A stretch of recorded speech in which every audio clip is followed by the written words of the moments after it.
if you want, where you can. It's a guide through the settings of setting the controls to like Red Dead 1. Red Dead Redemption. So if you want to switch it up to get to that feeling of the quick draw that it had in the original, that this one does not have. So what's the? Because I know you had major gripes about the default control settings. What were they exactly? Like what did you have an issue with?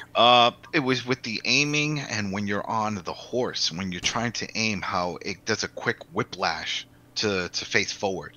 It's really quick, especially if you're trying to run and shoot behind you. Yeah. It doesn't work right. So if you go into the settings and then you go into the aiming settings, you can remove that, and you can set it where I can look behind while I'm riding forward and do the aim and the dead eye and let go and not have to worry about the camera automatically swinging me forward again. You know, it doesn't force me. And also there's like there's a lot of dead space where whenever you go to shoot somebody, you notice it takes a little while longer to aim. Like you'll go and you'll look, and then he'll like sort of point it in a slow motion. He already moves a little sluggish, you know, when he's going in and out of cover. And I'm like, this just adds to that. So you can reduce that, or you can remove all of that to the point that he just takes a gun out and you press the button next to the guy, and he'll just auto aim to the guy's chest, you know, or and you could just, you know, move the pointer up for a headshot. It's not going to give you perfect headshots. You have to still do that, but at least it gets to the point. You know, try to speed things up. That's what was in Red Dead Redemption 1. Remember, you could go pow, pow, pow, pow, pow, pow, pow, kill everybody quick. Well, that's something you have to turn on. They took that off by default. Stuff like that. You know. Also with the tapping. Let's say if did you do the horse mission like they were talking about with the woman on the floor on the ground and the horse on her? No, not yet.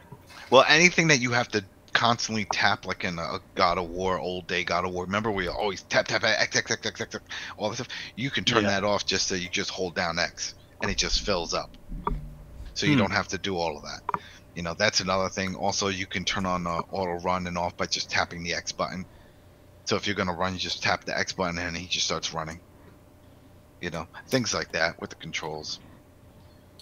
Very interesting. Yo, man, it's crazy. So, yeah, that's it. And then with the map, I changed it with the map where you could, if you press down D-pad, you could expand, right? The map, so it'll show more than just your immediate radius. It'll show further out, and it'll show other things on the map. So you will see, you know, if there's a question mark somewhere, or if there's a rare animal somewhere, they'll pop up on your map. Default, they won't pop up on your map. You have to go into the big map to see that, which is holding down the start button. If you hold the start button down, then the big map comes up. Yeah. You know, but if you don't want to get out of the experience and keep pressing that, just expand the map on the bottom, so then that way you can see where you need to go, or if there's something worth, you know, touching or going around or something like that near you. Oh man, what you touching? So, you know. All right. Yeah, I'm really like maybe like 2 hours into the game. You're still in the mountain? No, I'm off. All right, so you're in chapter 2. Man, the game looks fucking amazing though. Yeah, it's crazy. On your TV? On your TV? You know. All right. Chris said he'll be here in a little bit. Momentarily. All right, whatever. Anyway, what's going on, people? Welcome to Throwdown Your Questions, episode 210. I'm your host, Tony Polanco, which I'm joined by Emilio Lopez. I am back. Even though you never left. I am back because you probably didn't even notice that I was gone. But yes, I was at New York Anime NYC this year and saying hello to folks. I got to see some. I didn't get to see Dio though, but I know he was there because he was sending us stuff that he bought at the show. But yeah, good stuff. Carlos Romero. Yo, what up? Brett Murdoch. What's up, everybody? And Adam Vale. What's up? Sucker Free Sunday. Giving them Red Dead tips, boy. Yeah, Red Dead. Well, that's fucking. Oh man, who needs a strategy guide, man? Yeah, right. You got Adam. You know. There you go. Adam knows all that shit. I'm the one that put Prima out of business. Fucking yo, shit. Crazy. Is Brady game still around? By the way, that's a good question. I don't know. Throw down your questions, right, people? We're throwing out them questions now. Is Brady still around? Eggnog. I got some eggnog. I'm drinking some eggnog. Man, you getting that early start, right? Is it got the stuff in it, or is it just normal eggnog? It's got the stuff. It's clean. It's clean. I got work tomorrow. Oh, okay. you're like, oh yeah, go get. Yeah. Oh, who was that? I don't know. Somebody cut out. No. Somebody just gave us some little bit of money, but since everything's delayed here, It's Barry Burton. Mr. Barry Burton. Excuse me. Oh, he's like Merry Christmas. Yes, I did. Oh. I saw Mr. Burton at Anime NYC. Nice. Oh shit. This dude is funny because every time he's like, hey, I'm not going to New York Comic Con this year. I'm going to go into anime. He always goes. Yeah, he showed up. He showed up on Friday. Oh shit, we got Brian in the house. Yo. Right. Happy Thanksgiving. You know, English Thanksgiving. What would be the English Thanksgiving, like the English equivalent of Thanksgiving? I don't think they have one. There's no. They got no pilgrims over there, man. But that's the thing. Well, there's no reason for them to celebrate because it was their people defecting. Whoa, due to religious no. persecution, So that's why they left. Well, I mean, here's I guess they call it the fall harvest. Okay, it's just like they don't have a 4th of July. You know, that's kind of fucked up for them. It's like, oh, thanks for celebrating killing our people, and you were the colony. Yeah. We were just helping you fuckers. Yeah. Out. Meanwhile, we're over here like yay. The 4th of July is also the creation of the country. So I'm sure that the creation of England has some sort of day, right? No one knows. It's always been around. No one knows. That shit, remember, they were the rulers of the world for a while before all the other shit. Well, after Rome and all the other shit. 4th of July, to the British, it's just a date where something happened. What's Anglo-Saxon Freedom Day or something like that? They don't have that. No, dude. Okay, there has to be Why don't we ask the British guy? That's what I'm saying. Like, there has to be a holiday in honor of a military victory that you celebrate. Right? Trafalgar Day, right? No. What about the day that hold on, let the British guy answer. I'm asking him. No, we don't. What Boxing Day? What about Boxing Day? What's that Yeah, for? we have that, but that's just like Christmas thing. Yeah, they don't really have an Independence Day, you know. No, there's no Independence Day equivalent. There's no Thanksgiving Day equivalent. They're just days to us. They don't have they don't celebrate like Churchill Day or something. Do you like guys that? The man was a celebrate gift from the Columbus Day? gods. He did so much. I mean, there's no Churchill celebration. So you have no fall holiday?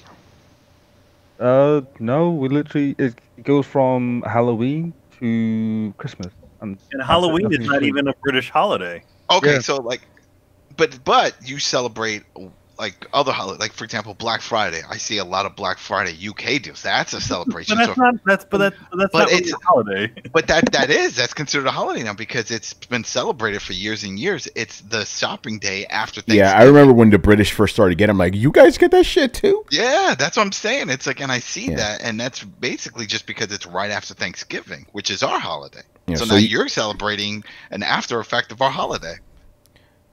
It's really weird.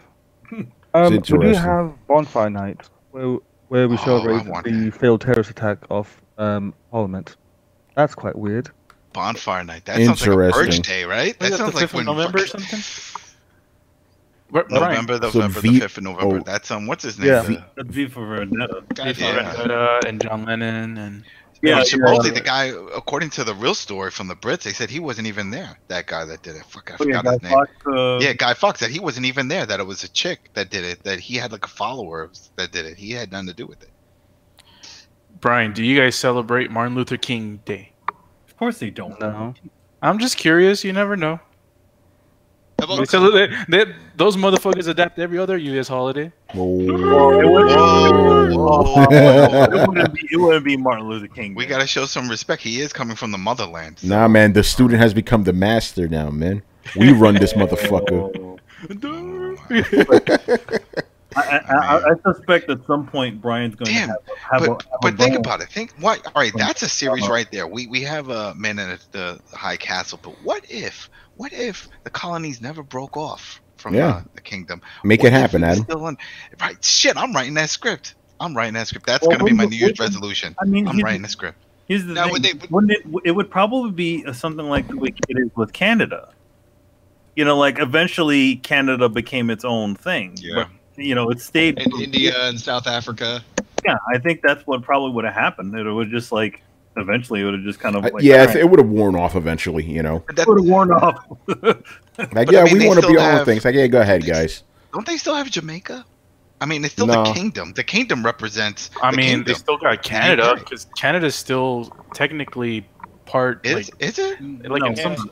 Canada's part of the British Empire because if you hear the Prime Minister take the oath, he pledges his loyalty to Queen Elizabeth. They still recognize the Queen, but they're not a part of it anymore. They recognize the crown. Canada is in fact a sovereign nation. Yeah, but yet there's still areas like Montreal that are all like French. You know, like whoa, this is. They tried to break away from. It's so crazy. They tried to break away from the rest of Canada, and that didn't work very well. Yeah, that's what I'm saying. They really tried to break off. All right, Glorious War, who's from Australia, says Canada and Australia are still part of the Commonwealth. That is true. So if you're a Canadian citizen, you're basically can go live in England then, because that means that you're part of the United Kingdom. That was the whole thing, Commonwealth. If you're part of it, you can go live there. I remember that came up during the whole Brexit thing. They were like, well, this doesn't interfere with people that are linked with the Commonwealth. So if you're still part of those areas, you could still come here and live. Yeah, by the way, shout out to Pixel Protocol for subscribing to us. Appreciate that. Thanks. Yeah. All right, man, let's get this show started, bro. Yeah, I like that name, Pixel Protocol. I know him on Twitter, too. All right, first up, Mr. G Megaforce 123. So he goes, the biggest gaming-related ripoff. Okay, what is the biggest gaming-related ripoff you ever experienced? For me, it is SimCity 2013. I remember being super hyped for that game and even posting about it in forums. Then it became a big disaster because EA decided to make it online only, and it failed to work at all. The features were also stripped down, and it was obvious EA was trying to turn every add-on into a DLC opportunity. Come to think of it, it's yet another series EA messed up. All right, so what's been like the biggest, gaming ripoff that you ever experienced? Gaming ripoff, huh? Ooh. Go ahead, Brett. I've played early access games, so my stories are a whole different ballpark than the rest of these guys. Yeah, that is true. I can't say that it was. Yeah, go ahead. Go ahead. Go ahead, Brett. I was just gonna say, Space Engineers really pissed me off. There's a lot of games that never left early access, and that doesn't necessarily bother me. I mean, it bothers me, but it doesn't piss me right the fuck off. When you gonna become a real game? God damn it! As long as they've been playable. Like I put like 200 hours into Ark. Like I'm sure it's probably getting somewhere near release at some point. I don't fucking know or care anymore. But I got my time and I got plenty of enjoyment and money out of it.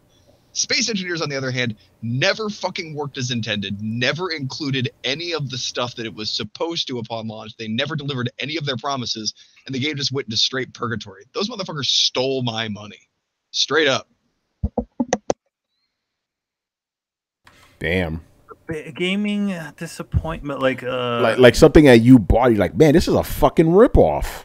I mean, I've been pretty damn lucky. I have a good sense of as to what things I mean, I've sold games back, but here's the thing, is because I didn't listen to the little part of my head that said, I don't know about this, Man, you just say Castlevania Lords of Shadow. Lords of Shadow. The Lords of Shadow, I didn't listen. See, the thing is, I didn't listen to that voice inside of me that said, no, you don't worry, don't. And then I bought it. Gabriel. I don't have anything specific, but pretty much any product I bought from Mad Catz, that's been a fucking ripoff, cheap ass shit. Oh my god! I never bought anything from Mad Catz. I bought controllers from them, Rumble packs, all of them fucked up. I think I mentioned this game every other month, but I went to the store and I bought Here's the store. No, that was free. For the N64, I got this game called Sub-Zero, thinking that I was gonna buy a fighting game. It's it's like Mortal Kombat, but it's just based on Sub-Zero. Nope, not a fighting game. It's like one of those fucking 2D traversal games. I remember that shit. And I'm like, what the hell is this? And I couldn't return it, and I had to keep it. And I played it for a little bit, and it was bullshit. I got another one, by the way, but finish up. Yeah, man. I pretty much I was just expecting a fighting game, like just an extension of Mortal Kombat, and I got that. And how old were you? I was a kid, maybe like 9. Oh yeah, you probably. You should have known. You should have known a 9-year-old. If we could reach back that far. I would have known.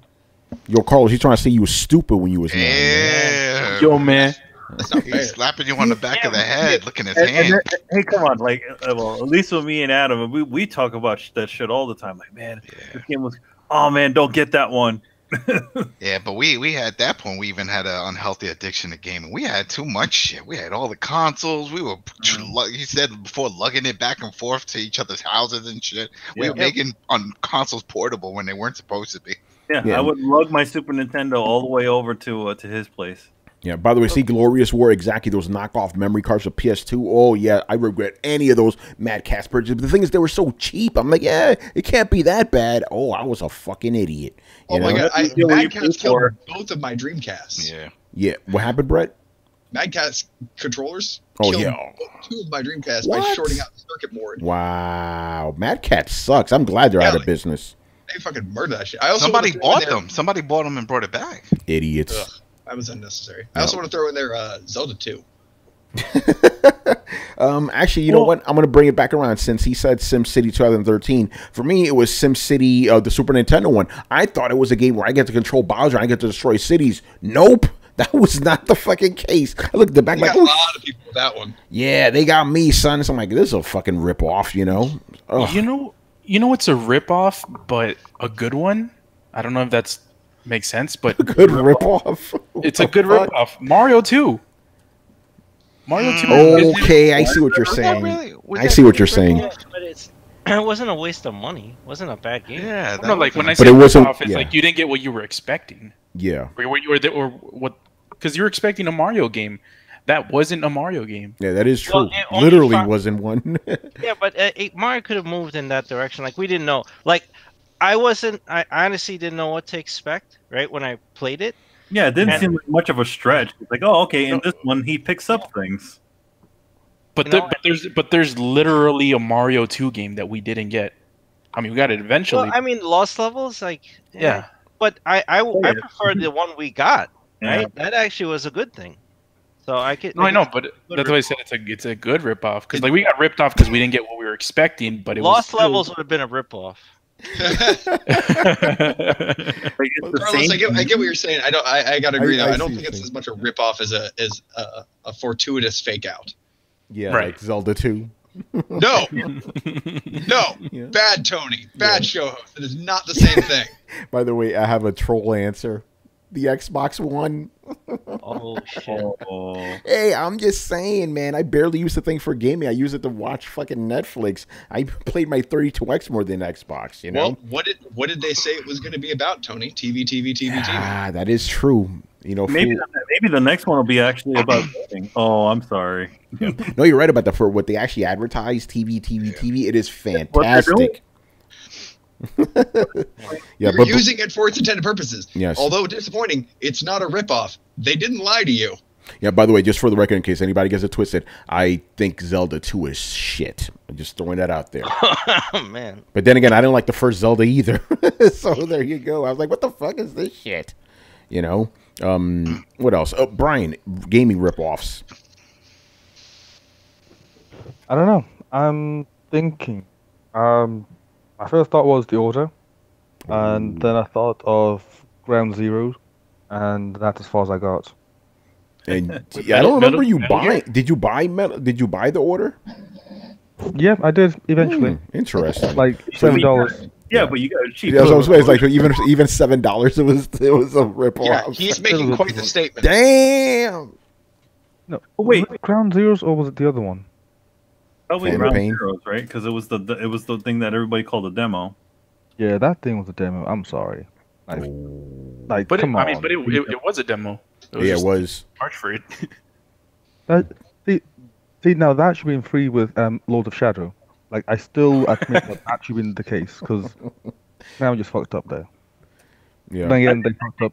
I think in general, like with that is kind of a weird victim of circumstance because they felt like, oh man, this game is taking too long. Split off that first part into its own game. You know? You talking about Ground Zeroes? Yeah. Even though Ground Zeroes was still better than most actual games, you know. But that's just me. And it was just like one real mission, really. Yeah. It was one real mission, and then reconfigured versions of things. Yeah. By the way, Barry Burns says anyone who ever shopped at GameStop. Hey man, I hate to be honest, like GameStop's actually pretty good for fucking action figures, better than fucking Toys R Us. I'll tell you that. Ooh, Glorious Wars has every game that's out for Switch. Damn, son. Glorious War says Bill. Glorious War says the Wii U, and I disagree, man, because I enjoyed the Wii U, and everyone who owns a Switch enjoyed the Wii U. Enjoying the Wii U. That's good. Yeah, Adam, gaming ripoffs. The one that always comes to mind when I think about this, but I liked it, was Saints Row, the original. You know, it's like I knew coming into it, they were like, yo, this is like a fucking GTA ripoff, and everyone kept bitching about it. I'm like, but it's okay, it's got freckle bitches. And you could fly through the windshield of a car, so they added some stuff.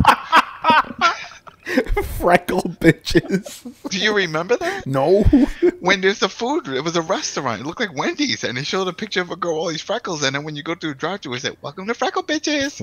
That was hilarious. Oh my god! Order nuggets and burger. Wow. I'm like, this is awesome. Oh, I do remember this because Yeah, it's a Wendy's thing, and I remember Twins used it's to a talk about it all the Wendy's time. Yeah. Hold And then on. if you're driving and you get in an accident, you would fly through the windshield, and that's something that GTA didn't have at the time. So I'm like, oh, there's a little tweak, and it had like, you know, funny little skits like, oh, you gotta take these prostitutes from one place to another, you gotta beat up this pimp and take his girl. Weird stories, but it was still fun, you know. So, but it's obviously trying to be a clone, you know, a knockoff version of GTA. It had the music. Remember, it had its own custom music, and then you could change radio stations, and it would turn day to night and stuff. But it was that the one with okay. the infamous purple dildo? I don't remember. No, it was I think it was. That's Grand Theft Auto. No. The purple dildos from Saints Row 3. Saints Row 3. Saints Row. Yeah, later on, where you wound up getting a sanitation truck and you just spewing like shit water on people and stuff. But in the first one, it really did just try to be. It was the two gangs, and it had a deep story, and it was really trying to be a GTA ripoff, a clone to it, and it was good. It was fun. I finished that one all the way through and had a good ending. But then, of course, it went off the rails and all the other ones. Yeah, it turned into San Andreas like times 20. Times 20, yeah. Now the guy flies. I think I remember that. That's why I asked about the purple dildo, because I swear to God, I remember at least half a dozen people telling me, no, it's just like GTA, but you can beat people with a big purple dildo. And I'm like, what is with this? Like, yeah, that's not the first one. Yeah, that's the third one, yeah. What's going on all day? Also, by the way, I got to read what Pixel Protocol said. He goes, the biggest gaming ripoff is going to be those who pay to attend E3 without Sony being there. Damn. Well, Nintendo's there now. You heard Nintendo's BlizzCon. Nintendo's doing a big show there. BlizzCon. Ooh, that's a big ripoff. Imagine if you paid for that. Just have these idiots berate you and shit. Oh my god. You know? To give you a mobile game and then tell you you're a piece of shit. You don't have a cell phone? Yeah, you don't have a cell phone? What the fuck is Or wrong a with tablet? you? Come on now, everybody has one. Yeah. Stop being bitches. What'd you say? I gotta go. Yeah, they had. Yeah. By the way, use Glorious Word. There are cougars in the game. They're just called jaguars. All right. He's talking about Red. That he can't find any cougars. They're jaguars. There's plenty. Yeah, there's plenty. You just got to know where to go. They're called. There's a guy being attacked by them. Yeah. You listen close, remember, and you have to help, but you gotta make sure you got a shotgun or something. Oh, yeah. A repeater or a revolver will not take those things down. Yeah, no. They will eat up your horse. So put your horse back. They'll eat and you. then they'll eat you. But they killed my horse, Delilah, and I was like, yo, what the fuck? So then Delilah. So I gotta make sure Delilah's in the back, and then I'd say stay here, and then she understands. She bows her head, and then I go running off to save the guy. That shit is What funny. did you name your horse, Carlos? I didn't name my horse anything. Oh, You probably didn't know. You can name your horse. The Spanish word for horse. Caballo. Caballo? Yeah. Nah, I just because he always calls the horses boy or girl, so that's what I called my horses, boy or girl. You know. Oh, man, the first thing that came into my head was probably the most generic thing that I could name my horse when I do it is Epona, because I'm pretty sure half of the fucking people playing do that. I get that though. I named mine Skeletor. Oh, nice. Nice. All right, man. Let's go on to the next question here. No, wait, I didn't answer. Oh, you did. Oh, you thought you did. Yeah. All right, No, go ahead, I man. didn't Go ahead. answer. Biggest My ripoff was bad. Mighty Number 9 because we funded that shit, Tony. Ooh, That that should is. be- Oh that's still my burned. fucking god. Okay, that But is. then you Less want than it to be a 60 bucks ripoff? wasted. No. No, man. Didn't you want that? I thought everybody wanted to be No, like the Adam, next Adam, Mega you're not Man. understanding the question. Rip off as you feel like your money got robbed. That's what we're Yeah. talking about. Yeah, we Oh, Tony I and thought funded ripoff as this they got- game. No. We got promised a lot. Yeah, no, and we Chris, got I'm changing none my of that. answer. That's my number one ripoff. Mighty Number 9 was so fucking bad. I will never crowdfund a game ever again just because of that fucking game. Fuck Mighty Number 9. You know. Yeah. Anyway, keep going, man. I just took your answer. I got pissed off. No, Fuck that shit. It's true because, like, I mean, like going back to like ripoffs, whatever. Like, I've avoided a lot of stuff, but I funded that game. I believed in it. The video Kenji Inafune put up for the initial project, I was like, oh my god, this is going to be amazing, you know. And we had no hope of getting a new Mega Man. Now, I don't know. We live in an upside down where Capcom is putting out fucking amazing Mega Man games, and this project was a fucking dud. It was Yeah. bullshit. The only good thing I got out of it was an art book. Oh my god, what a fucking ripoff. Okay, Adam, now that you understand the nature of the question, you want to rephrase that? I'm trying to think. Like a game where you shit. bought a game, peripheral console, you bought it, and you're like, man, what a waste of fucking money. Ouya? Okay, sure. That counts. Yeah, There you we go. Because I had all this high hopes for that thing. And then when I got in, I'm like, yo, this is horrible. The user interface was horrible. The control system didn't work. It was like you could use your DualShock 3. And I'm like, I could. That is what I mean. I am going to use my DualShock. I'm not using this shit. It was so bad. Yeah, there you go. That's a ripoff. There you go. All right, moving. Oh, Mighty Number 9, terrible.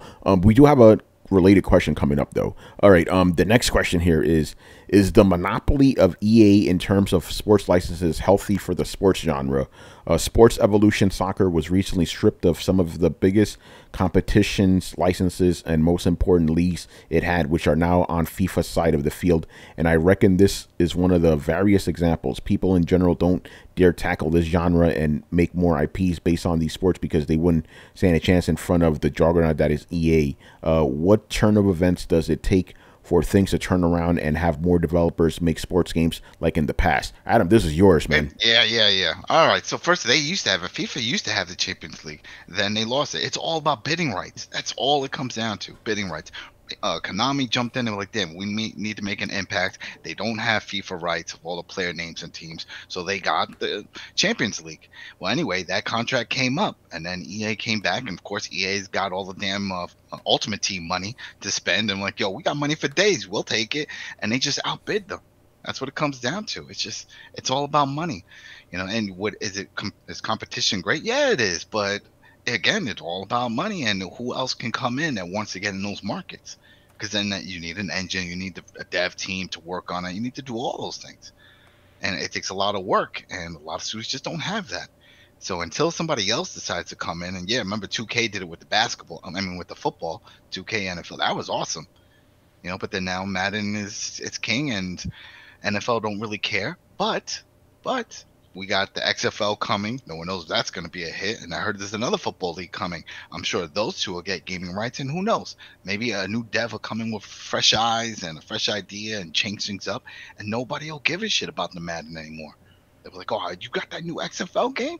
You know, that's it. But yeah, it kind of sucks. But then remember, they left some markets. I think they announced that they're done with golf. EA is no longer doing the whole golf thing anymore. What else did they have?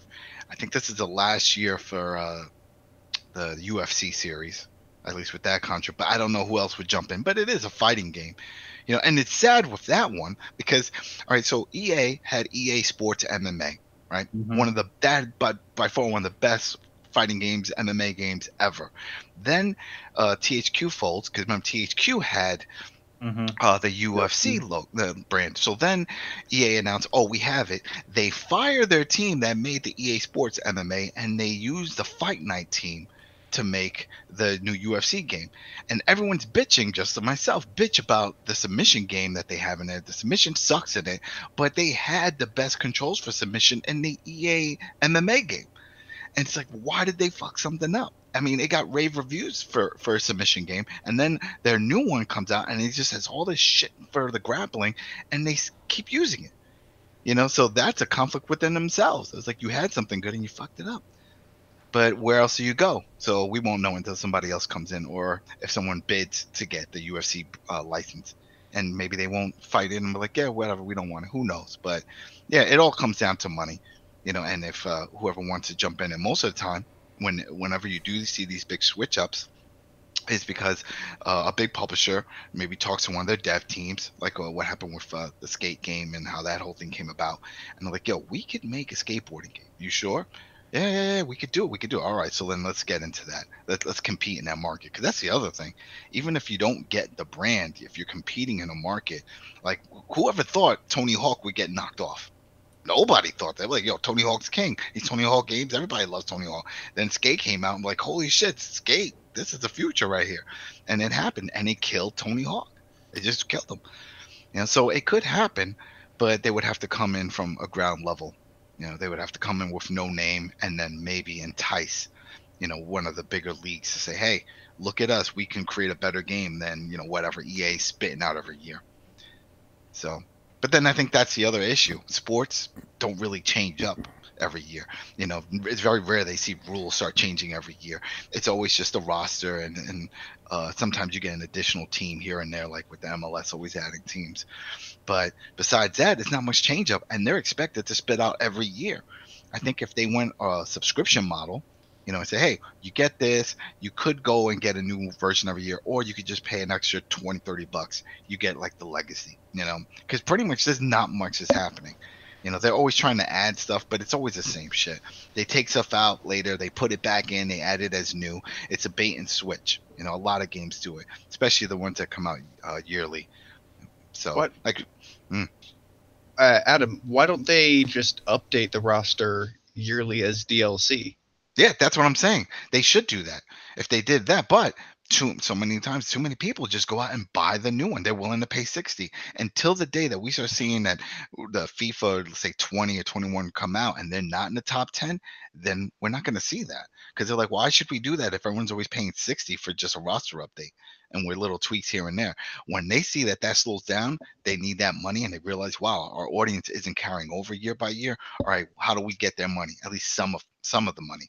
All right, well, let's come up with this. Like, remember, I don't know if yeah, maybe you were in the room where I think I told you I was playing FIFA, the 18, and then a prompt popped up saying, hey, just for you, get this special deal for FIFA 19. And I clicked it. It was a special deal. It was like $31 or something like that. And that was not the price in the eShop store. That was not marketed anywhere. They didn't send an email out. This was their way of doing like that legacy update. Like, hey, just come here. Just give us a little something, like half. Can you do that? Just half. Just give us that. And it worked, because I'm like, yeah, fuck it. For half, yeah, I'll do that.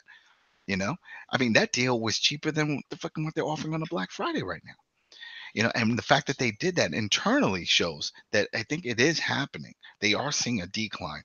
You know, it's still in the top 10 because it's, you know, a big game, but they're not seeing the big numbers that they used to seeing. And so this is their way of, like, you know, getting the people from the older one to the newer one. You know, so we'll see.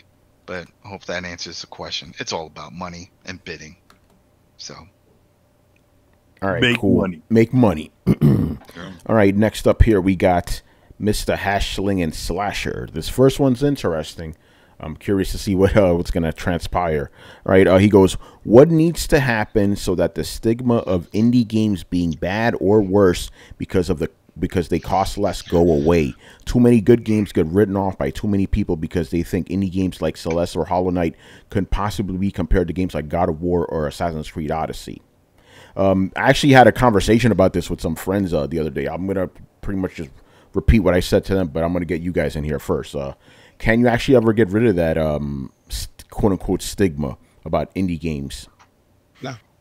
No. Yeah, that's my answer. No, you can't. Anyway, yeah, go ahead. Because of the plain fact that something is cheap. Yeah. Well, I don't even know if it's that. Hollow Knight. Here's a good example. What's that game? A Senua's Sacrifice is a indie game. It was funded by them, but what's the difference? right?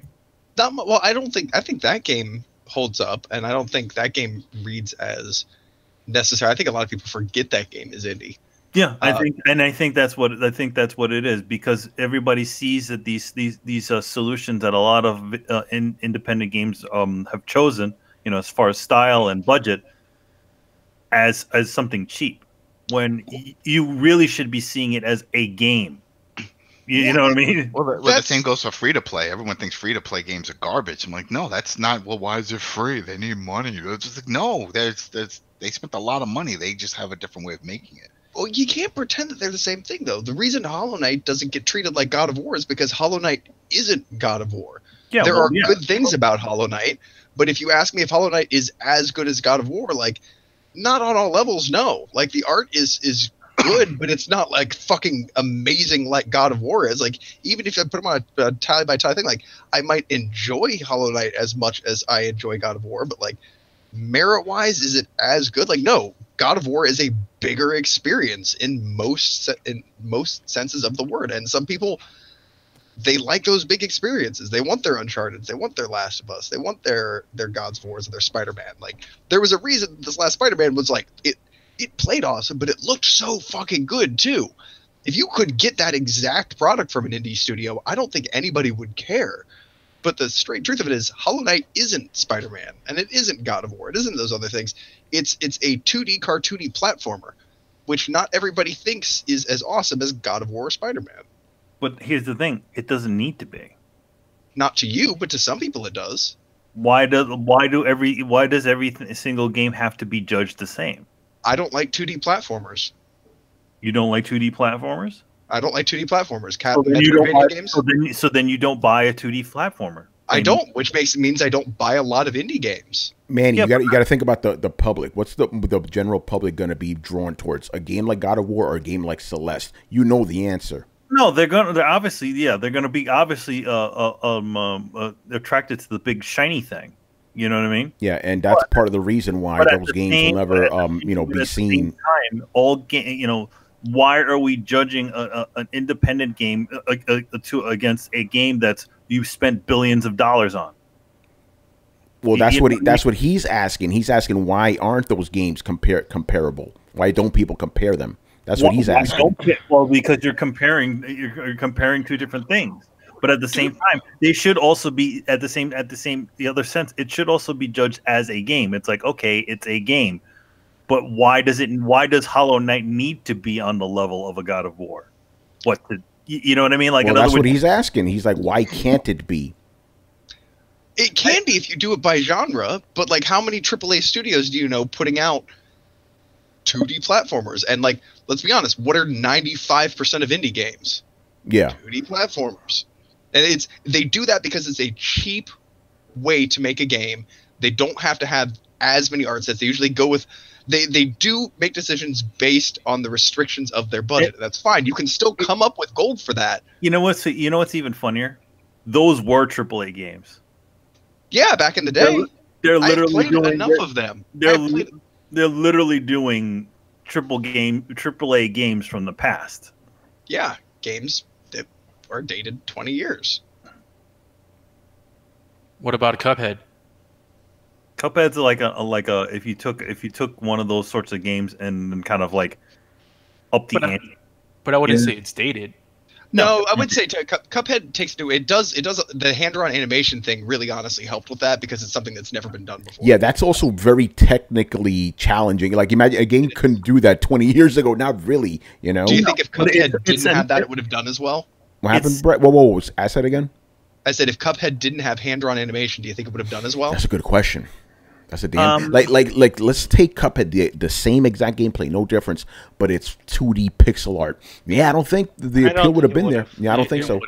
You know, one of the big draws of the game is because of the way it looks. It looks like a freaking cartoon because it is a cartoon. You know that, and people recognize that takes a lot of time and a lot of money to make happen. You know, but it's also in a sense, it's also it's in that sense, it's the art.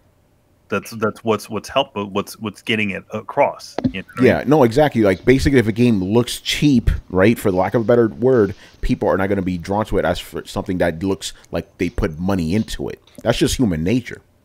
You know, Well, it's just getting returns. I mean, Manny, as a professional artist, will probably tell you that if you pay less money for art, you're probably not going to get as good as of art. It's possible. You're gonna get what is capable at that price point. That is what you're gonna get. Exactly.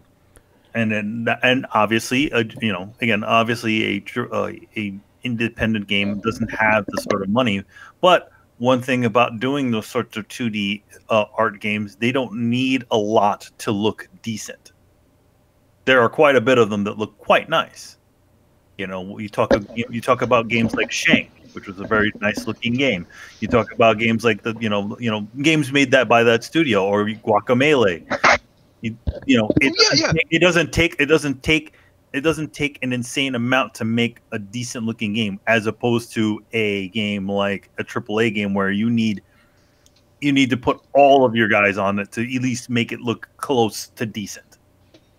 Yeah, well, I feel like I should state, not for the audience here, I do love some indie games, and they're the exception that proves the rule is there are some 2D platformers that I really fucking enjoy. Gunstar Heroes is one of my favorite games of all time, but I think the point that we're trying to make here is that while there can be really good indie games for them, and there can be a lot of really good indie games, for the most part, the bigger budget games generally tend to be able to bring more to the table.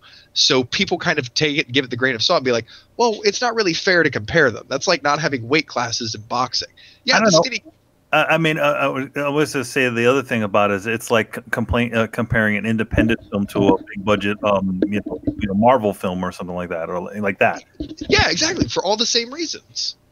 But to be honest, I do that said, I do think that there's space in the market for these things. Oh, there is, but he's not asking that. He's asking why can't people see those games as equal? And Brett, this it's not going to shock you, but everything you said, I completely 1,000,000% agree with you on. 100% agree with you on. It's like, yeah, those like basically a AAA game is going to have more in it in every single conceivable field than an indie game. Like this is how I see things, right?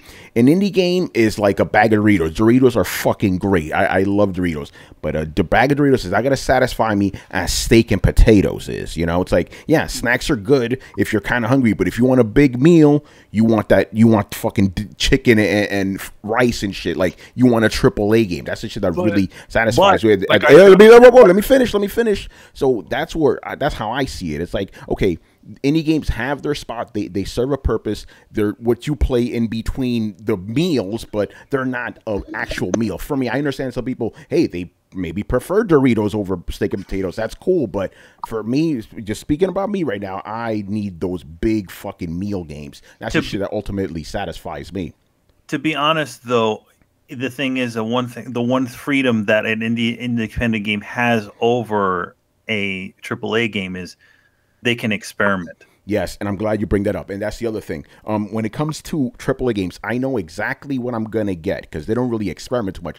I like that. With an indie game, I don't know what the fuck I'm getting. It's like if you're into experimental stuff, then those games are great for you. But me, I'm like, I want to get into a game and I know what the fuck I'm going to get out of it and what I'm going to need to put into it. So, man, you know me, I'm not a guy that I demand new shit. I just demand better shit, and I'm not really going to get that from an indie game. I'm going to get some weird experimental stuff that may be cool.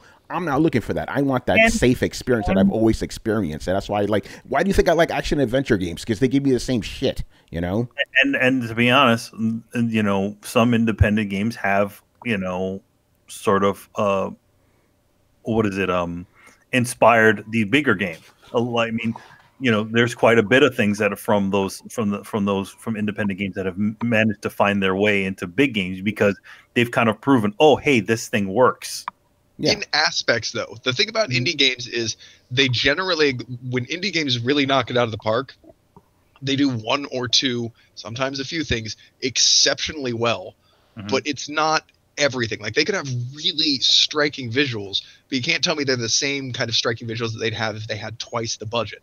You are putting them in separate pools. If you put them up next to something that had twice the budget, you'd be like, well, they were able to do like reflective surfaces and all kinds of other crazy particle effects and things like that. Like, yeah, they could have done more, but they do a great job with what they have, and the story is amazing, and the gameplay is fun, or it's one of those legs, and then people take those aspects and they bring them into like a AAA game, along with more polished. Like,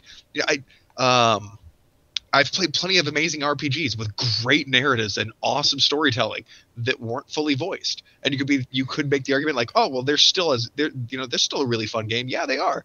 As fun as if they were fully voiced and I got to hear some of the character banter? No. Is that something I'm willing to accept because this game is otherwise so good? Yes. But if you put it up against a game that is equally well written and fully voiced, they're not going to compete, which is the whole reason that we put them in different leagues to begin with. Thank you. I do want to address one thing that's going on in the comments here. We are not speaking about the merits or the legitimacy of indie games. No one's questioning that. They belong, they have a place. We're talking about whether they should be compared to actual games. The reason I'm saying that is because people are like, oh, games like Undertale and Minecraft, and all these other games sold millions. Yeah, but we're not debating that. We're not debating that. We're just basically asking the question, Dude, I love indie games, which is indie games are good. They serve a specific purpose. We're just saying it's not really fair to compare them. At least me and Brett are saying it's not really fair to compare them to like a actual big budgeted game, because you're not going to get everything from an indie game. You're going to get one or two things that are exceptionally well, but then the rest kind of falls off. Whereas when you get a AAA game, everything is well done. For the most part, some AAA games are shit. Don't get me wrong. Let me finish. I said some AAA games fuck it up too. Don't get me wrong, but generally speaking, they get it more right than an indie game. I don't think there is more right or more wrong when it comes to that. I do think that just like anything else, you can either hit or miss. There's not one that's more right than the other. I disagree. No, I don't. Dude, think have you looked at the indie section on Steam? For every good game, there is 20 bad ones. Yeah, but there's not that many AAA games to begin with.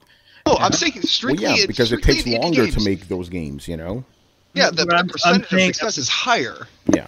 But I'm saying it's like, the thing is that within the ones that are actually do well, there's or you're going to say that they're going to go, they went wrong somewhere. I don't know. I can't say that. Nobody's saying that. I'd argue. I'd add to Manny's point and say there's more good indie games than there are good AAA games. I disagree. Okay, hold on. I think you guys are busy. I think Tony and I are arguing from the point of we love indie games, and so that's why we. I'm not going to say I love them, but I like some of them. I love some indie games. That's hard for Tony to say. Hold on, let me finish. Yeah, let me finish, man. I love some indie games, some more than others, but the reason I don't want them compared to AAA games is because I like them. Because it's I not don't fair. want the discussion to turn into, well, this game is lacking. It had 10% of the budget. Well, that doesn't matter. Well, Brett, what you can do with what is very important. And some indie games are amazing with what they're able to do. Senua still fucking blows me away. Like that game is fucking phenomenal and almost a must play in my book. Almost? It depends on how big your book is. If I have to put it, I put it in my top 10? No, but no. You said almost. You said I'd almost recommend it. No, I'd almost recommend it as a must play. Like I feel it's very close to being in my book under these are one of the games that you need to experience this generation. Like you have to play that game. It's not necessarily always fun, and it will be triggering for some people, but I think it's an important piece of art that everybody should experience. Well, I think you guys, I don't know, you guys could just sort of separate the conversation. For example, for me, like. I can compare indie games to AAA games because I can just judge them as a whole. It's like, okay, I prefer, I prefer Braid over, the new Super Mario Brothers. One is a AAA title, one is a indie game. Both are 2D platformers. I prefer DayZ over fucking what's another survival that one that came out this year? The fucking Xbox one. State of Decay. State of Decay 2. I prefer DayZ over State of Decay 2. One is an indie game, one is a AAA game. So it's like you can compare it, but I guess the part where you guys are mentioning is sort of the upside of both. One has way more upside than the other. I agree with that, But I still think you can compare both of these games just on the merits of them being games. Like, obviously, one is going to have more production quality to it, but at the end of the day, if the game sucks, it doesn't matter how much production quality they have. So, it's still a bad game. Do you think we're ever going to get to a point where indie games will be seen on the same level as AAA? No, because people are blind. Okay, yeah. Again, just to answer the question, there, people are simple-minded. It's like AAA game. Yeah, it's like again, it's the big flashy thing, and then you have the other thing.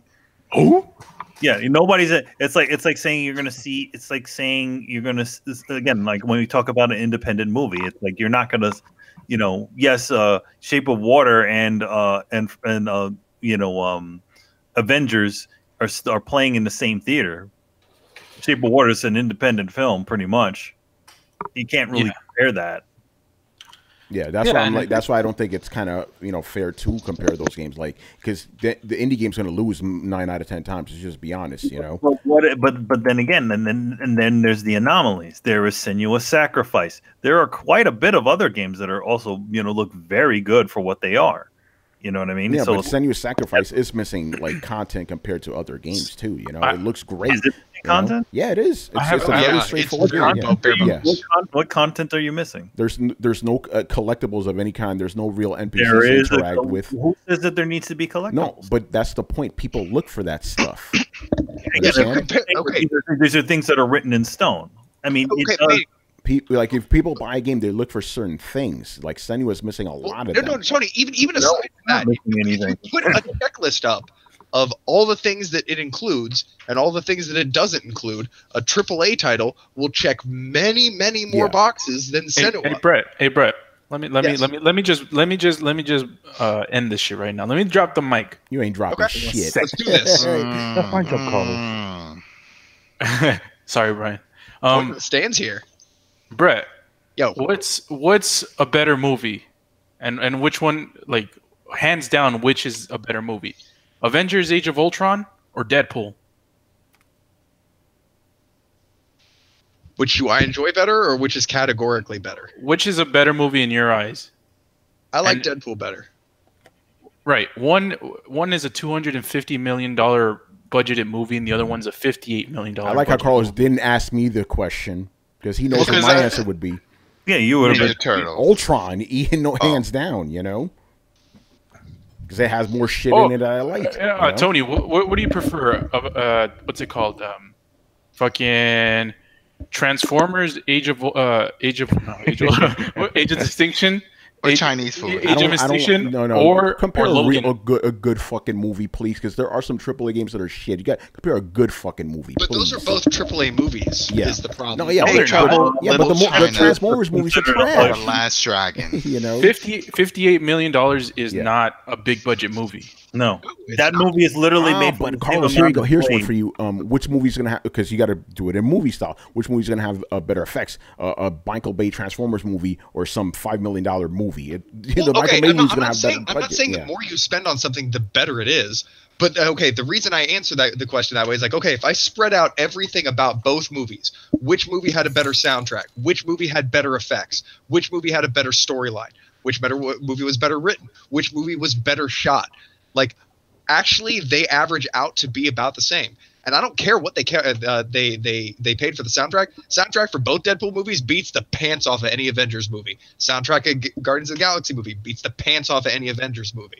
They're paying for most of that in licensing for characters that I don't necessarily care about. So you do reach a threshold of diminishing returns. When Destiny taught us nothing other than you can't just throw money at a game to make it successful. You do reach diminishing returns. But having enough money to actually, have a soundtrack that from songs that you've heard before, and having the effects to do actual a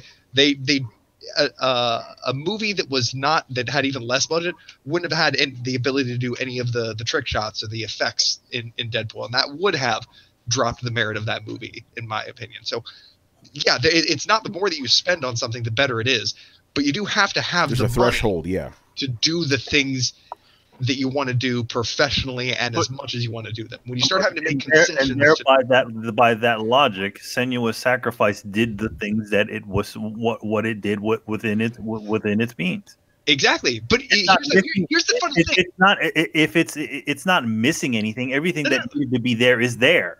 It's not so like why are you framing it within its means? Why do you even say, as you're arguing that they shouldn't be separated, make comments that separate it from the rest of the games for Good what point. it had, for how it did, for what it was made with? It was good. If you actually believe that we should just be talking about the game, then you shouldn't even have to add that qualifier, right? No, but Brett, you're adding arbitrary bullet points of what constitutes a good game. What's No, arbitrary you about asked them? me what constituted a good movie. But you said because you're saying, oh, Senua's Sacrifice, like this is how I understand you guys are talking. Senua's Sacrifice can't be compared to a AAA game because it'll never have the collectibles, it'll never have the replayability, it'll never have the shiny graphics. And what I'm saying is that's just a subjective way to look at what constitutes a good video game. But that's what people look for. And I'm not even saying what's good. I'm just saying what's more. And why people will, yeah, but again, this is why people will never take an indie game over a AAA game. That's what I'm trying to tell you. Like, yeah, compare Senua's Sacrifice, which is a great game, I love the game, to God of War. God of War has way more shit in it. And they're kind of similar games, you know? Okay, but God of War is just a better game. Like, I don't think God of War is a better game because it's a AAA game. Carlos, but because it's AAA, it affords it to, the ability to have all these extra things in it that Senua couldn't on this limited budget. But it doesn't guarantee it. All right, I got my mic drop, but it is there. Go ahead. Hold on, I got a mic drop. You keep that's right. Yeah, nobody's dropping no mics. Using this mic drop. Yeah, I know. Shut up. Yeah.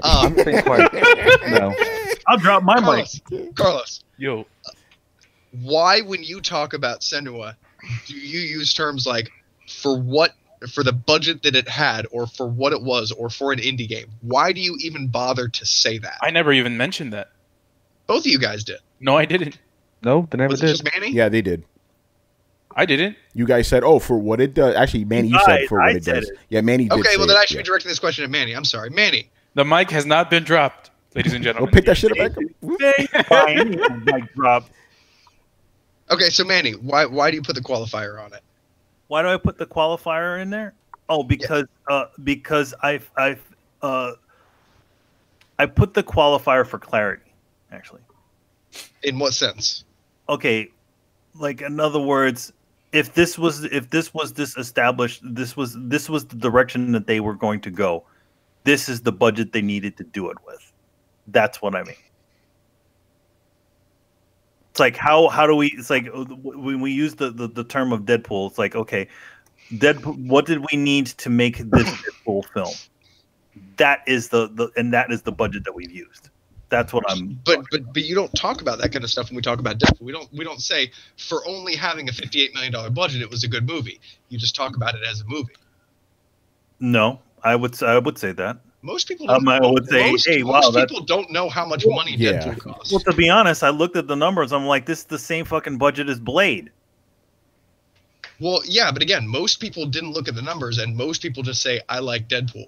Yet in the gaming sphere, whenever you're talking about an indie game, most people say, for an indie game, it's really good. Or, for what it's doing, like they always put it in its own separate box. Oh no, yeah, and we talked about why that is, but I don't agree with it. I don't think Manny agrees with it. No, I don't agree with it. Anyway, I want Brian to get in here. He's been chomping at the bit. Yo, man, Mike, drop that mic, man. Drop 10 mics now, son. Drop all of them. Okay, first things first, I have to say I disagree with, drumroll please. I disagree with Tony and Brett on this one. Let's go, Of course. Sorry, Tony, but I think that they can be compared. And the reason why I do, because I feel like the cream of the crop on the indie side beats the cream of the crop on the AAA side. And it's not because it does more with less or anything like that. I mean, just generally, if you compare the two on like the same points, the indie games win out because they are just better in terms of everything that they do. They're better in the aspects that they tick.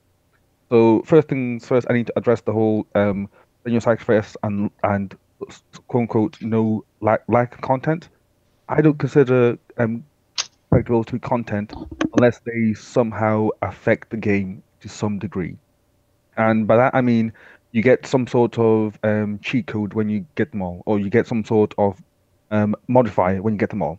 If they're just there just so that you can waste your time and find them, that's not content. That's just fluff, in my opinion.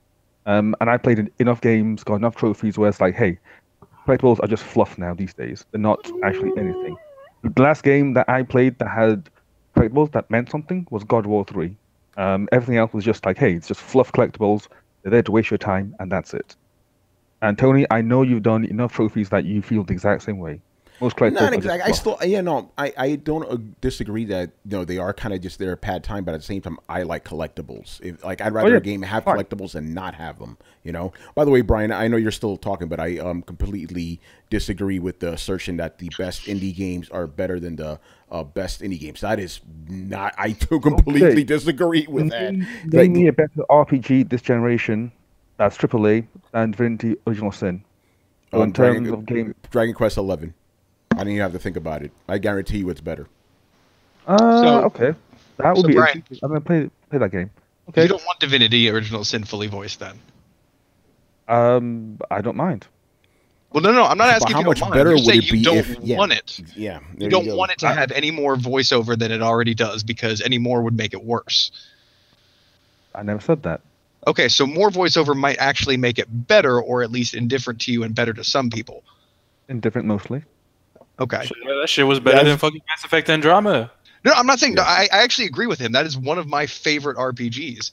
But I still note the places where they would have improved upon it had they had the budget. I don't think that they could have improved on it in many aspects. Like, to me, the voiceover was a plus. Yo, Like, again, Brian, I am perfectly fine without voiceover. Like, Brian, isn't CD Projekt Red technically an indie studio? oh, Carlos, that's my mic drop. My mic drop. Published by Warner Brothers. No, it wasn't Yeah, actually. but the thing is that the thing is that it's still an independent studio because It is an independent studio, but I don't think they have independent budgets. Think about it think about it like this.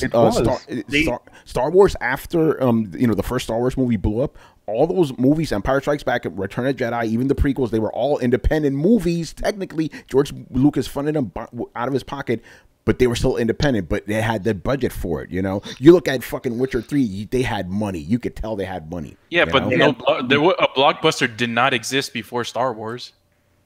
Yeah, it created it, but what's the point? My point is my point is that even like you could still be independent and have a high budget. That's what I'm trying to get at. Understand? well, yeah, you can. Yeah, so that's why you can't distinguish between an indie gamer and a But you AAA have game. to, because budget is a big factor in what makes something really independent or not. Understand? No, it doesn't. Yes, it does. No, not Yes, it does, because it affects the quality of You it. just said it yourself. We just established that CD Projekt Red makes it into independent game. They are technically an independent studio, even though They they're are. public. Yeah, but that budget is not independent. And No, you have to who factor said that in that there. in- It's their own money, though. No, please. So it's still independent. Here's the thing: who says that independent means that you have to have a low budget? Yeah. That's exactly what it typically means. It's like No, CD I Projekt Actually, Red is they one of the technically exceptions. don't have a publisher. Yeah. And Which again, means that it's by hard for that me. note, And again, there is it's hard for me to call you independent when your publisher is fucking Warner Brothers. That you is know? one of Publisher- many publishers. Yes. Yeah. Witcher 3 was published by many different studios depending on which region you guys are in. You guys seen Warner Brothers because that was the American. Yes. But Here they in the weren't UK, self-published. we They seen- were always published yeah. by somebody. They were self-published over in their country, yeah, but not here. Like something. It would mean that that said publisher had some sort of monetary input in the game. Hence, what makes it independent, as it wasn't published. Sorry, it wasn't funded by a publisher. It was funded by themselves, i.e. But you're going back to independently funding published. again. Are we defining it by whether they have a publisher, or are we defining it by whether or not they have All funding? games have a publisher. Like, it doesn't have to be like its own publisher. It can be another publisher. And with the case of The Witcher 3, they had different ones depending on which region. Like, we got here in the UK, well, in Europe, we got Namco Bandai, because that's who they partnered with to publish the game here and distribute it, because they don't have the availability and the cost to do so themselves. So hence, they hired someone in to help them out with that aspect. So hence, they had the game already done, and hence the publisher did not invest in the game. Hence, it's independent. Yeah, that is but if they the have a definition of lot, an if they have a independent big game. budget, you're kind of blurring that line there. no, you know? No, it's not towing the line. It's just that Independent the doesn't independent mean the low game budget. like CD Projekt Red has the budget to not release like 2D pixel art games. That's what I'm trying to get at. Yeah, You know, because the games make money. The independent games made money, so hence they can do that.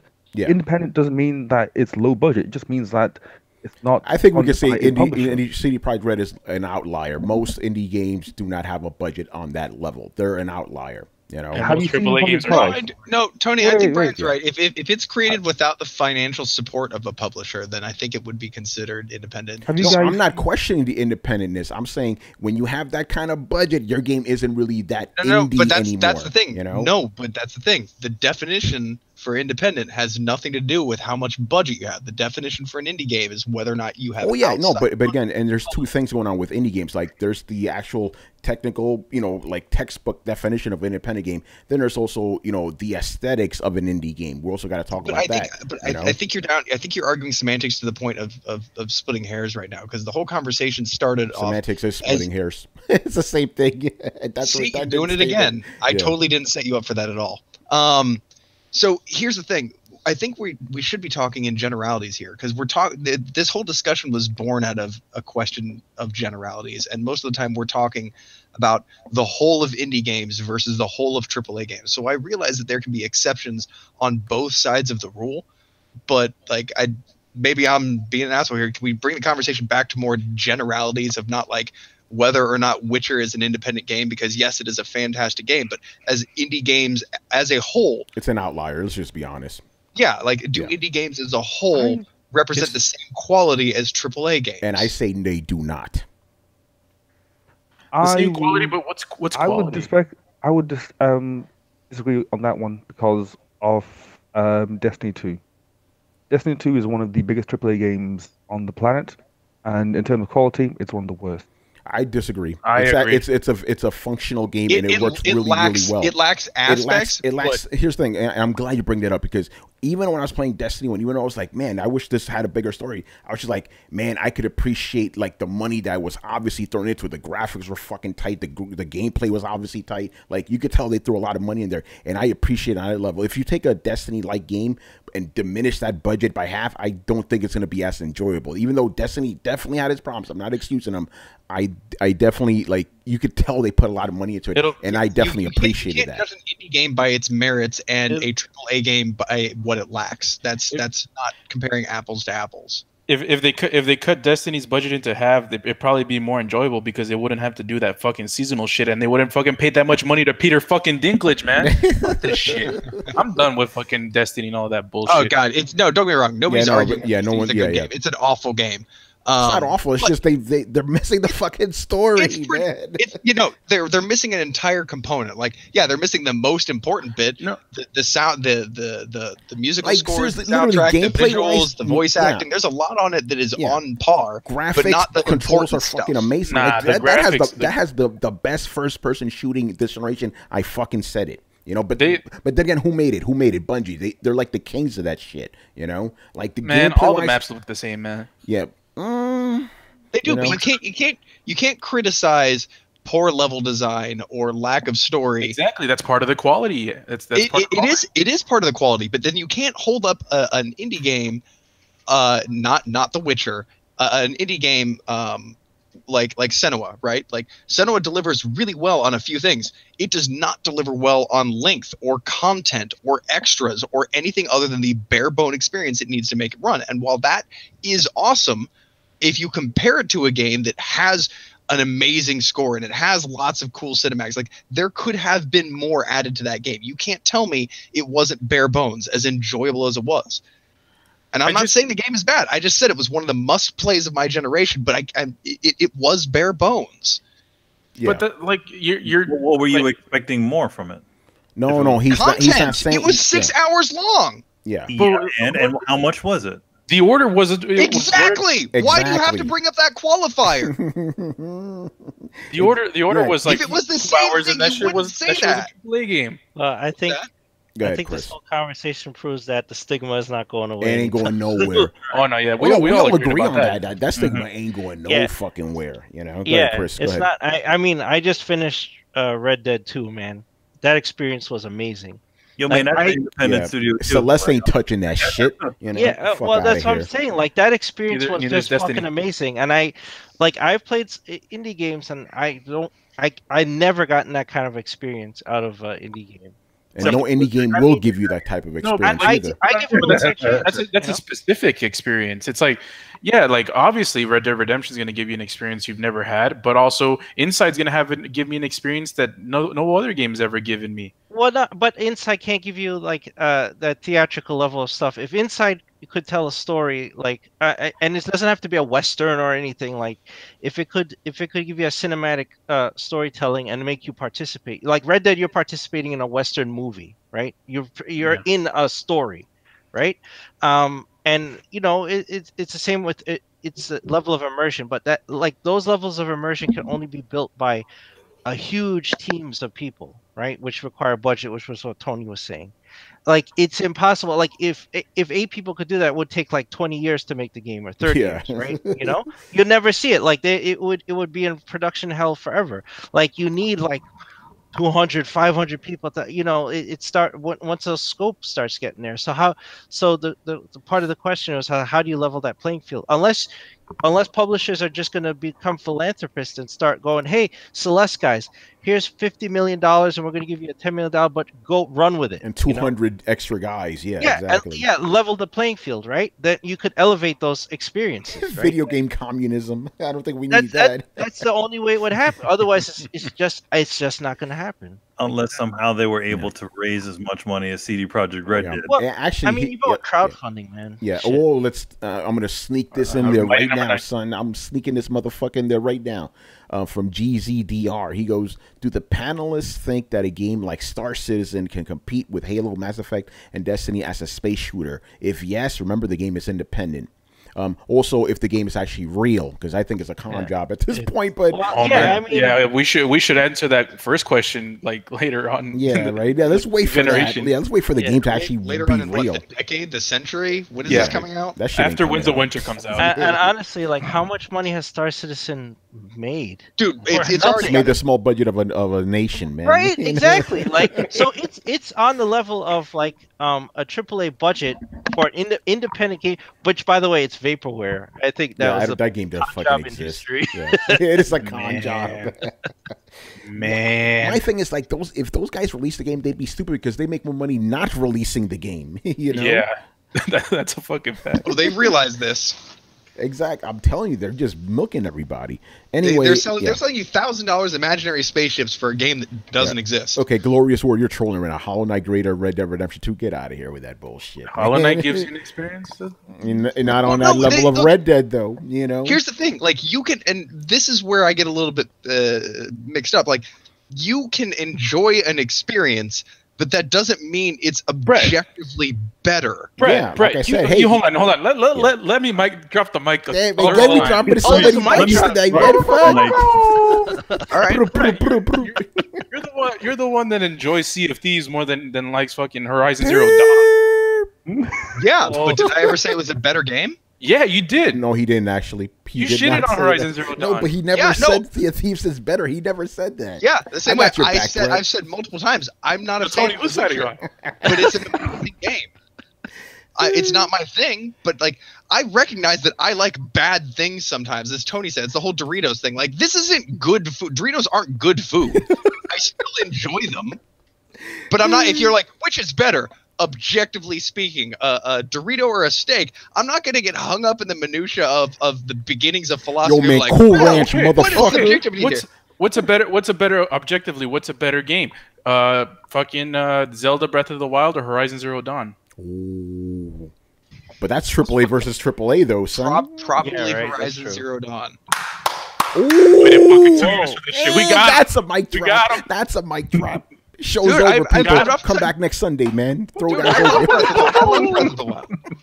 But does it offer a lot of the experiences that I think a lot of people like? No, I've never said that. Like I've said since the beginning, like my bias on Breath of the Wild is huge. Here's one you'll like. Which is a better game, Fallout 76 or Red Dead Redemption? Surprise, it's Red Dead Redemption. Does that mean I like it more than Fallout? Fuck no. I'm loving Fallout way more, but doesn't mean it's a better game. You're smitten, that's why. Oh, dude, I'm absolutely smitten, but I have the ability to judge the objective qualities of a game and see where some lack, where others don't. And I realize it's a very sterile way to look at something, and that subjective experience does need to be part of the discussion. But if I'm strictly looking at like, okay, well, which one has the better soundtrack? Which one has the better gameplay? Which one has the better graphics? Which one has the better overall experience? Not necessarily just which one am I having more fun doing. That's a part of it, but the discussion is bigger than that, and I recognize that. I just think that's not maybe not the best way to look at it in my point of view, because, for example, Portal is a really low budget game, but it's Portal 2. Those two games are better than 99% of the fucking AAA games I've ever played. Let me take this home into a place where I think this is where I come from. If you show me a tattoo that is 5 very clean, stylized lines that make up this really cool minimalist picture, and then you show me an immaculately done color portrait, and you ask me which one is better, I don't care if I like the one with lines better. That color portrait is better, hands down, every day of the week. It requires more skill. It shows more substance. It took more time. It took more money. In every possible category, it rates higher, except for what are my personal preferences. So, and as somebody who works as a creative, I have to realize that something's value is not inherently what I see it as. It's what everybody can see it as. It's selective. I think you're confusing objectively better to because objectively better is a fucking subjective term anyways. No, it's but not. objectively better, objectively better, and objectively more produced. Like overproduced, or AKA technically better. Yeah, technically better, because like Destiny is like objectively a better game than most AAAs, because most AAAs did not have the production value that Destiny had. So, but that's where I say you reach a point of diminishing returns. Is Destiny objectively better because it has more money? No, it's objectively better than a game that doesn't have any musical score at all in terms of its musical score, because it has one and the other one doesn't. But once you get to the point where does it have a satisfying story? Does it have satisfying gameplay? Does it have satisfying video and audio? That the comparison then stops there. I don't care how much money you put into something. And no, Destiny is not an objectively better game because it sunk all this money and it still failed to deliver on 3 out of the 5 components that I just mentioned. It delivers great gameplay, visuals, and audio. There's no fucking story, and the gameplay is meh. Outside of shooting, it's meh. It doesn't deliver on half of the experience, and it just hemorrhaged money. So no, if I compare it to any other shooter, I can compare those merits to each other. And if something comes up with 0 in a category, I'm sorry, you came up with 0 in a category. That means that you don't have as much substance there. A cake with frosting is better than a cake without frosting, even if you don't like frosting, if you're just trying to judge it in a cake competition.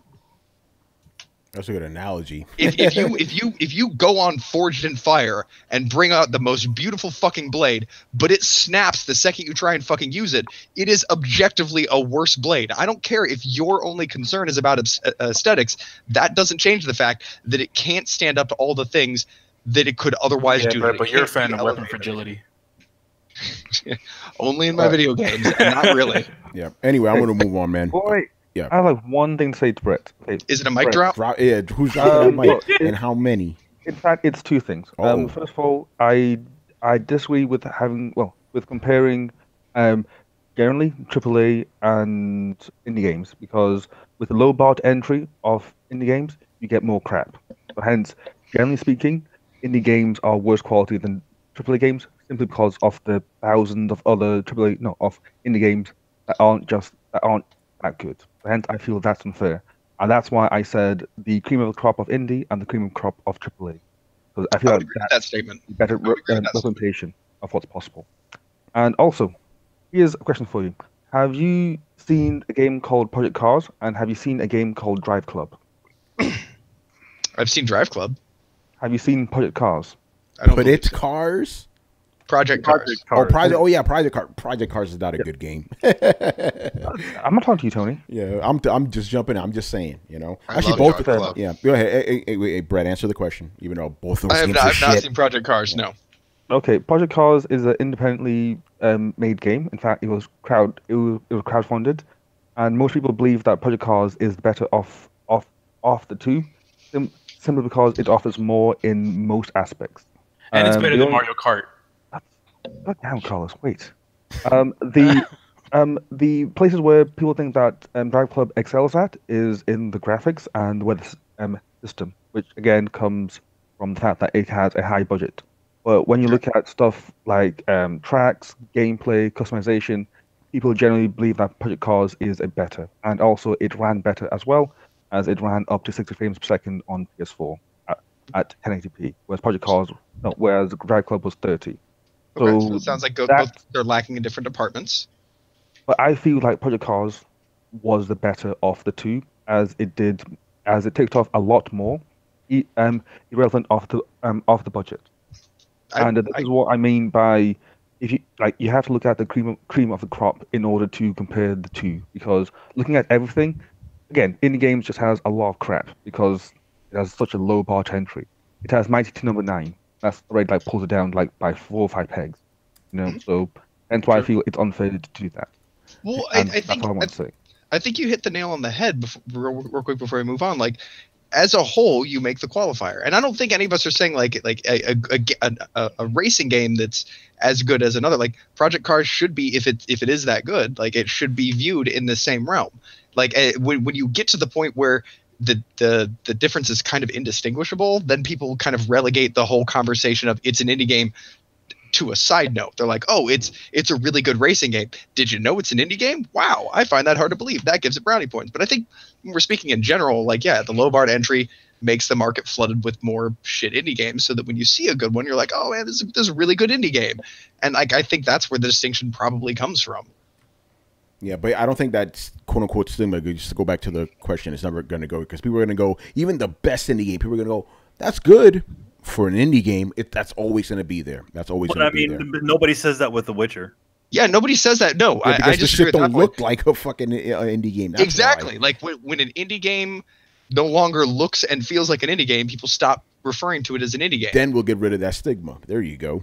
We already are a little bit. Yeah. So basically, this whole conversation could have been ended with just one word: graphics. Oh God. And Yeah, presentation. By the way, Brian, just a couple- Audio. But this audio, wasn't a. content. Anyway, Brian, hold on, because we're not going to move on, people. We're staying in this bitch. Some things from GZDR, our boy Hussein, for you, Brian, specifically. And I got to scroll up. Somebody just throw a fucking novel in there. God damn it. All day. What the fuck? Shout out to Aldi. Yeah, Carlos, do me a favor and just copy and paste that into the questions, man. He goes there. Project Cars and Drive Club are completely different racing games. One of them is an arcade game, Project Cars. Even I disagree with that. And Project Cars is a racing simulation. And then he goes, Drive Club was a better game. So what do you say to all that? I disagree for the reasons I just said. Yeah, he goes, Drive Club got better in the end and had bikes. LOL. Got better in the end. Okay. It did. Whereas It got really good. Really good. Came out Yeah. gate strong. Hey, I'm just gonna say I played both, and I think they're both fucking terrible. So there you go. They're Driving both game. shit. And no, I'm sorry, Drive Club is not an arcade game. It tries to be arcade not. and sim, and it fails at both of them spectacularly. Whoa, you it know? does not. Epic fail on I- that comment. And Tony, Drive Club is trash. I'm sorry. funny enough, Tony, that's the exact Nope. problem that I have with Drive Club. Thank you. Yeah, Price. I have a problem with both of you. Brian, are you saying we agree? Yeah, we agree for once, which means that it's a blue moon and hell is frozen Yeah. over again. Which means you're both wrong because it cancels Yeah, out. but don't What? worry. But don't worry, Brian. We still disagree on Project Cars, so you know the world still makes sense. You know, I just find Project Cars fucking boring. You know. By the way, I'm Yeah. just What just are happy. card games? But I don't like sim games, so that's just me. You know. I'm just happy that we got Brett to say that Horizon Zero Dawn is better than Zelda and Sea of Thieves. Ladies and gentlemen, Yeah, I Oh, what was that, lady? still don't. What the fuck was that? Hold on, whoa, what's that? What the hell was that? God damn it! Hold on, wait. That's a good clip from the Young Turks. They always ladies and use that. gentlemen, we got him. You remember that when they announced that they got Bin Laden? No, I don't watch the Young Turks. Oh man, even though the main dude from that follows me on Twitter and the account too. Anyway, let's move on. A Cyberpunk 2077 an indie game? Because we got yes, it is. Yeah. So anyway, that's the next question. I was recently thinking about how incredible Blade Runner 2049 is, and it reminded me of Cyberpunk 2077. It made me wonder how a director like Denis Villeneuve, I don't know if I pronounced that right, would direct a Cyberpunk game instead of a Cyberpunk movie, and if movie directors would make good game directors. So my question to you guys is, do you think incredible movie directors could adapt their talents for games and make incredible games as well? No. Like two completely different things. Two completely different things. No, I mean, we're talking about a realm where the director actually controls as to where the viewer is looking. In a video game, that doesn't happen. You know, they're not even good at 3D movies yet. Yeah, like, I mean, not even 3D movies. Regardless, we're just talking about the fact of interactive gameplay. But shout out, I was agreeing with you. I was saying 3D movies still suck, other than the few exceptions, because they're actually focusing and pushing back depth of field, so they're controlling. Oh no! I mean, I thought you meant 3D graphics. No, you're right. No, yeah, 3D movies are still trying to figure out how to direct the eye, because they don't know where you're going to be looking on the screen, and they don't know where to push back the depth of field unless they're really good at it. So if they can't even, with a set camera, point to, if they don't even know where to make your eyes go, I don't trust them enough to handle a video game. I mean, I think because it's like there's so much that is involved with a video game. Unless then what does a video game become when you have a person who has a strict sort of straightforward vision where he has to control the viewer's eyes? What you get is Metal Gear Solid 4. Yeah, and by the way, shout out to Hideo Kojima, because he's a good video game director and a movie director. So yeah, like he's literally making he literally takes your control away and has you watch a movie. Yeah, I also want to note that, and Manny, you know this too, Chris as well. Actually, I'm pretty sure most of the guys in the room know this. A game director isn't just like, hey, here are the visuals. He controls all the aspects of the actual game itself. Yeah, he's not only directing the visuals, but he's also directing the actual gameplay within the game. So I mean, to be honest, it's like I don't think Steven Spielberg has that ability. Let's just be honest. That's not what movie directors do. That's Steven Spielberg in there. Boom blocks. Yeah, exactly. That's kind of what a movie director does too. Like I actually, a lot of people think that a movie director calls and decides the shots that you're going to see. Cinematographer does that. Yeah, they do not. Their job is to pretty much just man and run the whole. Yeah. Well, no, it's just a manager. This is general manager. They oversee the cinematographer. Yeah, my point is it's different skill sets. Like a movie director has different skill sets. Yeah. God bless New York. He hasn't made a good. Yeah, just like if you have a great you already know Hideo Kojima. I love Hideo Kojima. I don't know if he would be so well as a movie director, because it's different things, I'm interested in what Manny was about to say. What were you going to say about Marty Scorsese, man? He didn't make a good game yet. Oh, you're going to say he hasn't made a good movie? I was going to be like, no. Yeah, all the games that are made based on his movies are kind of shitty. By the way, thank you to Sandu for the 150 bits, bro. Oh, appreciate that. He says he loves the show. We love you, man.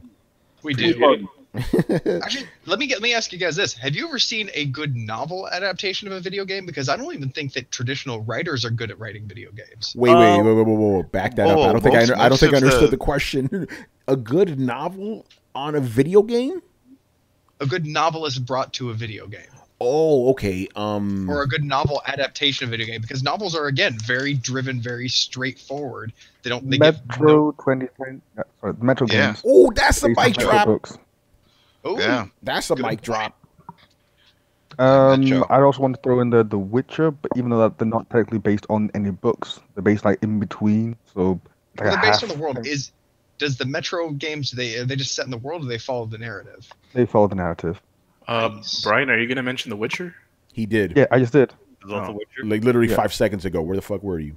I was too busy with the Metro shit. I was like, This episode was brought to you by The Witcher 3. Well, I was particularly thinking of R.A. Salvatore, who I love his novels, but the one, what was the Wait, wasn't Bloodborne based off a novel? No. No. You're thinking of Kingdoms of Amalur. Kings of Amalur, Reckoning. yeah. Yeah, that's the game I'm thinking. Kingdoms of Amalur. Like the story in that was not. I was a little disappointed. Yeah. But I love his novels. By the way, guys, we're not talking about games that were turned into books. We're talking about the other way around, you know. Well, I'm specifically talking about novelists writing for video games or an adaptation. I will also accept a video game adaptation of a novel because I don't think novelists make the jump to writing video games very often. I think when for again, just like movie directors, it's very, very straightforward stories that tend to work out pretty well. Like in other words, where they specifically control they're leading you down a road as opposed to letting you kind of interact with the road. You know what I mean? Or even come up with different endings or whatever, you know. Yeah, Like the order. There's like the like we talk about one good game that's from years ago called I Have No Mouth and I Must Scream, which is based on a book. It's a great game, but it's a point and click adventure. You know, that it kind of leads you down this road. By the way, yeah, Pixel Protocol. He goes Dante's Inferno. Yeah, that was a novel first, you know. It was. Yeah, and that was a great. That technically was a video game. Yeah, but that video game. That did not. Well, yeah, I said good. I specifically said good. Yes. That'll be free on Xbox Live sucker Gold, free, backward man. compatible within next week. Yeah, right. Shit. You can relive the horror of Dante's Inferno. No, Just Isn't that bad? It was. Hey, will EA activate the microtransactions in that game? Manny, are you saying that the game captures the horror of the novel, but in a different way? All right. Anybody else want to jump in on this? Game directors?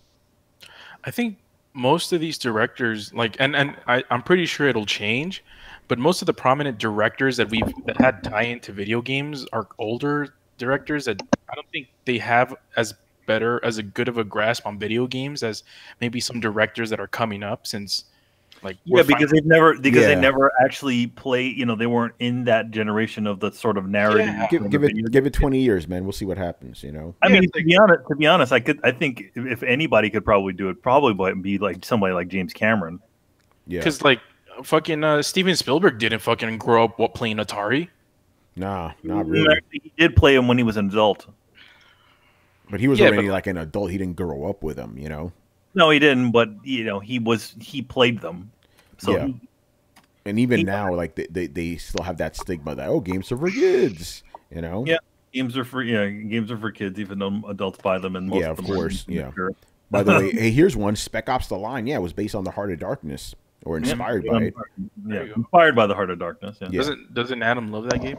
Inspired by works much better. Which one? Yeah, inspired by Spec Ops: The Line. I thought that was Brian's game. No, that's Brian's game. I never played it. It's a great game. Play it now. But play it now, motherfuckers. That's also backward compatible if somebody wants it for $4.99. Is that also free on Games for Gold? That's over there. Yeah, no, it's not free, but it's it's it's part of the Black Friday deal. You know, Yeah, $4.99. Oh man, all right. It's funny because Apocalypse Now is also inspired by Heart of Darkness. It is, yeah. It's not really the book. Yeah. All right, man. Moving on here. Hey, Brian, this next one is specifically for you, my friend. This is Brian. All right. Okay, Brian, what do you think of the Switch? You know, the games and the technology, and what do you think they should improve on the next iteration of the Switch? Okay, I don't really know. Battery life and screen. Those are two things that come to mind first. Again, the battery life isn't bad. It's just not good. It needs to be longer. It needs to be at least a minimum of 5 hours because, again, like I take it to and from work, and I often play it at work sometimes on the way to work, and it's just not long enough. Like the fact that I may have to charge it like once a day shouldn't be a thing, and I don't game on it like that hard. So that's the first thing. I guess, but the screen, I can't stand how bad the screen bezel is. It's way too thick. They need to improve that. Again, I spent way too much time with my Samsung S8, and that has like no bezel at all, and it's really jarring just going from one to like the other. Like, fuck's this. And I think that's about it, really. I really have no quarrels with anything else. Yeah, no, but what do you think about it overall? As a, what do you think about the games? What do you think about the actual handheld itself? Just, your general thoughts on all of that. I like it. It fills a nice gap. It's now like my indie console, or like my indie machine, because any indie games that come on it, it's like, hey, you know what? I'll pick it up, I'll play it, and yeah, and that's where I go to. And the way that Sony's doing the weird censorship shit, it may be the place that I play like all my Japanese games. Oh So shit! that's the thing. Yeah, I do like it. I like the fact that it's portable. I like the fact that it's relatively quite light and relatively quite quiet. I've only ever heard the fan go off once, and that's because I actually held like the exhaust to my ear. So that's really good compared to like my PS4, which is scheduled for like a flight in 10 minutes. Oh yeah, I'm scared that shit will get a fucking heart attack. Yeah, playing whenever Brian turns on his PS4, I hear it over here, man. This shit is crazy. Yeah, Nintendo. Okay, the best thing that they did was make the Joy-Con 2 controllers. Like that is a fantastic idea because then it means that it's a nice couch co-op type console and out the box. So no need for another controller. That's brilliant. Which means that when we go and play Mario Kart, all we need is 2 switches and 4 of us can play, and that is a brilliant idea. Because I feel like the lack of couch co-op games these days is really bad, and the Switch seems to be wanting to bring that back like bit by bit.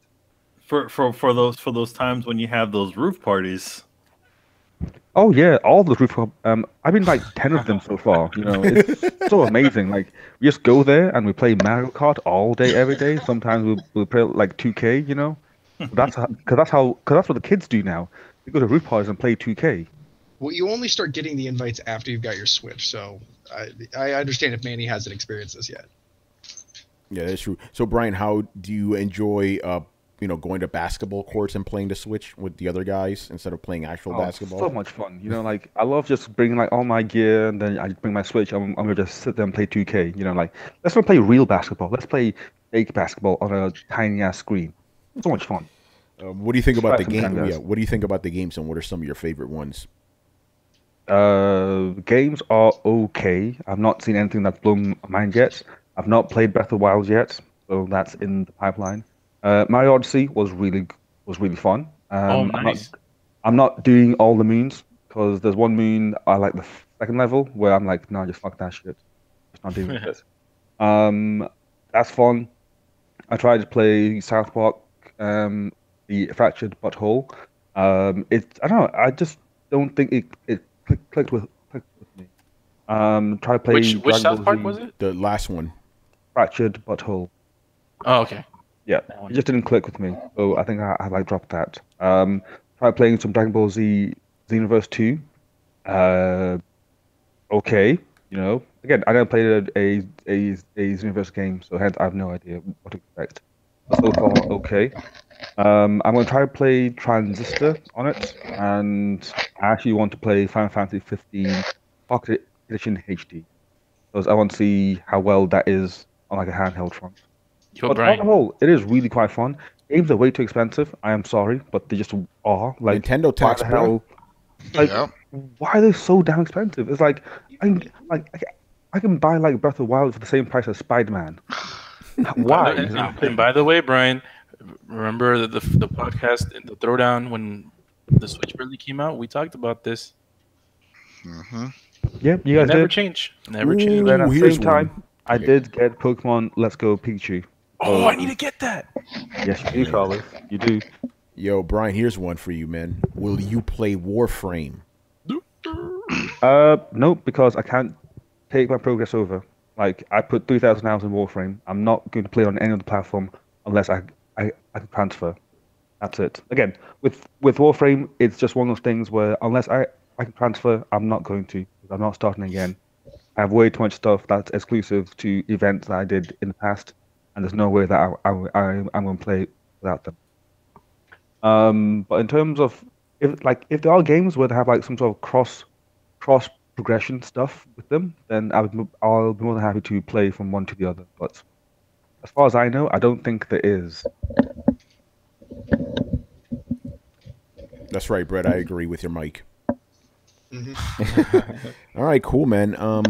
Moving on. Yeah, go ahead, also- Brian. Any last thoughts on the Switch? Yeah. Who the hell's playing Doom on this shit? Like, who? On what? Playing Playing what? what? Doom. Who's playing Doom on a Switch? Adam's Oh. playing Me. it. Tiny. Adam's Not playing me. it. Me. It's actually good on the Switch because I don't. Yeah, it works. It works. I mean, it's Really? not at 1080p, but yeah, it works. It And works it's not great. 60 Then again, frames either. yeah, not 60 frames, but it's all right because it's just little rooms and you're just killing shit. I use my 8-bito though. I can't use the Joy-Cons for that shit because I also like you. I play it on the go. It just hurts my hands. So I can't do that. Joy-Con. But right now, besides that, those are the two I'm rotating from. I play that one and I play my Diablo 3. Was that a parody on the whole icon? Yeah, that's exactly what it was. Icon. Oh, Warzone, baby. Adam, are you getting Let's Go Pikachu or Eevee? No, Kids. I never play Pokemon games. For your kids, man. For your kids. Yeah, because No, my kid doesn't you know said about that this. the- My kid can barely play the Pokemon X and Y. I tried, and it's not clicking with her. She's like, at first she was into it, and she's like, yeah, it's kind of boring. Try with this because again, she might be more enticed by the fact that it looks more modern, and plus it's like a lot more cutesy as you can interact with your Pikachu in like that weird like Japanese thing, like a what you call it, Tamagotchi. You can like do that. Like a type of stuff. Tamagotchi. Yeah, so Yeah. maybe she might like that more. Because Yeah, remind your daughter about there's two games she really Tamagotchis. likes. She likes Mario Kart and she likes Overcooked. We played Overcooked today. She loves playing Overcooked. Okay. Yeah. I recommend that in case you want to get interested in Pokemon. Again, it's they've gotten away with all the grinding stuff and it's more like Pokemon Go when you catch Pokemon, so it's not as intensive in that front. That's a little disappointing. Very, but then they did say that this isn't an official Pokemon game. They just said that it's a thing that exists for Pokemon. Like Okay, Pokemon Go. this isn't going to be the new standard, hopefully. No. No, they got said a that real this one coming, isn't- man. They said that they're making an actual Pokemon game like sometime soon. So Yeah. this isn't Well, I the mean- Pokemon game. This is a remake of like Pokemon Yellow. This is literally Gen 1. Well, that's what I thought, but that's not what it sounds like Brian is describing. No. Okay, it is a remake of Yellow, but the thing is, there's no battles to. Well, they explore. got rid of the grinding. They got rid of like, okay, you can see all the Pokemon. So when you walk in the tall grass, you can avoid combat, right? So there's no more random like, oh, you get hit. You could see them and you can walk around them. Mhm. And you can have 2 players, so somebody could take the other Joy-Con. You can have 2 players, and and wild Pokemon, you just throw the balls at them. You don't have to fight them and then wear them down and then catch them. You just try to catch them. Yeah. Get rid of all that grinding. Yeah, and that's what I mean by they got rid of all the grinding. Like, there's no more battling for XP. It's just you catch Pokemon and you get XP.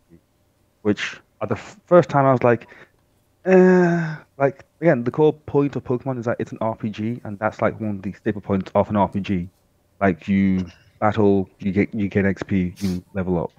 So I don't know how I feel about that, but on the whole, I think it's all right. It's a nice stopgap between Pokemon Go and actual Pokemon games. So maybe they're trying to like bring people over like bit by bit, which I don't know why, because it's Pokemon games and they still like hotcakes.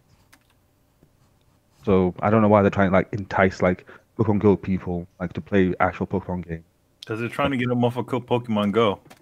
No, they actually cross promoted.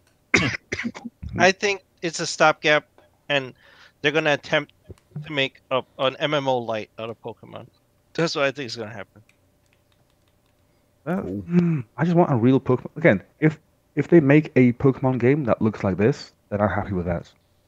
Even like the whole seeing the creatures like in the overworld, I actually don't mind that. I actually think that's more fun. Because one of the things that I always hated is like when your Pokemon was like posing or like half dying, and then like random battle counter. It's like, oh great, fuck's sake. I'm trying to get back to like heal my Pokemon, and yet I can't because like random counter. So that's like one thing. And plus, it means there's less Zubats now because you can actually see the fuckers. Like I see the Zubat, not this time. Yeah. Fucking Zubats and Rattatas. Like, the fuck out of here, man. Well, you notice they added those catch combos. So they added the catch combos, so they kind of have that those hidden stats, so you could be more competitive, that EV and IV stat you don't see. I think that's what that's for. Oh, yep. They have confirmed that. Well, they haven't confirmed. People have confirmed that the higher your catch combo is, the more likely you are to get better IV stats with your Pokemon. So that's like an incentive to like keep catching the same one. Now I know Nintendo's not good at this, but if they could carry that over to the next real game, and so what I'm two things I'm hoping. One, don't waste time with one on the 3DS. Like that that time has passed. They can still support the 3DS. Don't put your next main Pokemon game on the 3DS. That'd be stupid. It should be on the Switch.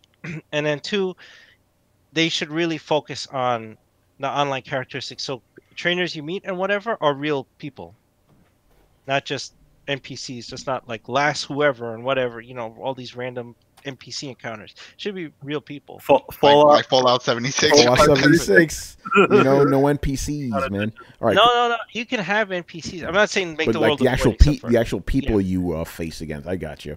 You know, you can have a big area like Warcraft or anything. You see people and whatever. You have PvE and PvP, like, but something simpler. You know how Pokemon is baby's first RPG. Yeah. So do baby's first MMO. There you go. That works. Yeah. All right, I want to move on, man.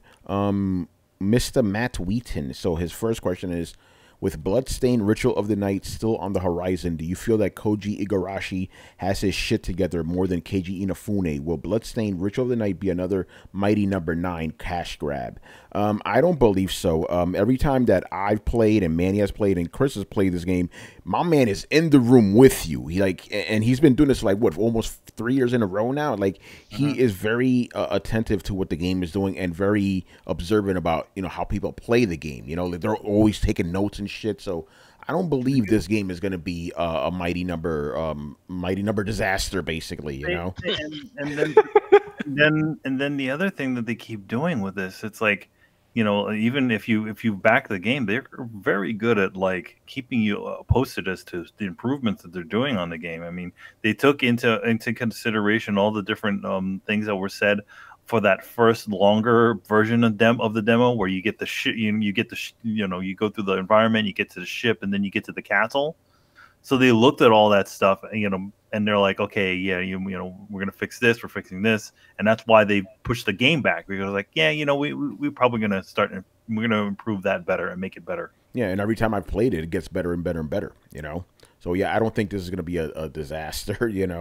I think the thing about, and when it comes to Mighty Number 9 is that the game was not directly directed by the Mega Man guy.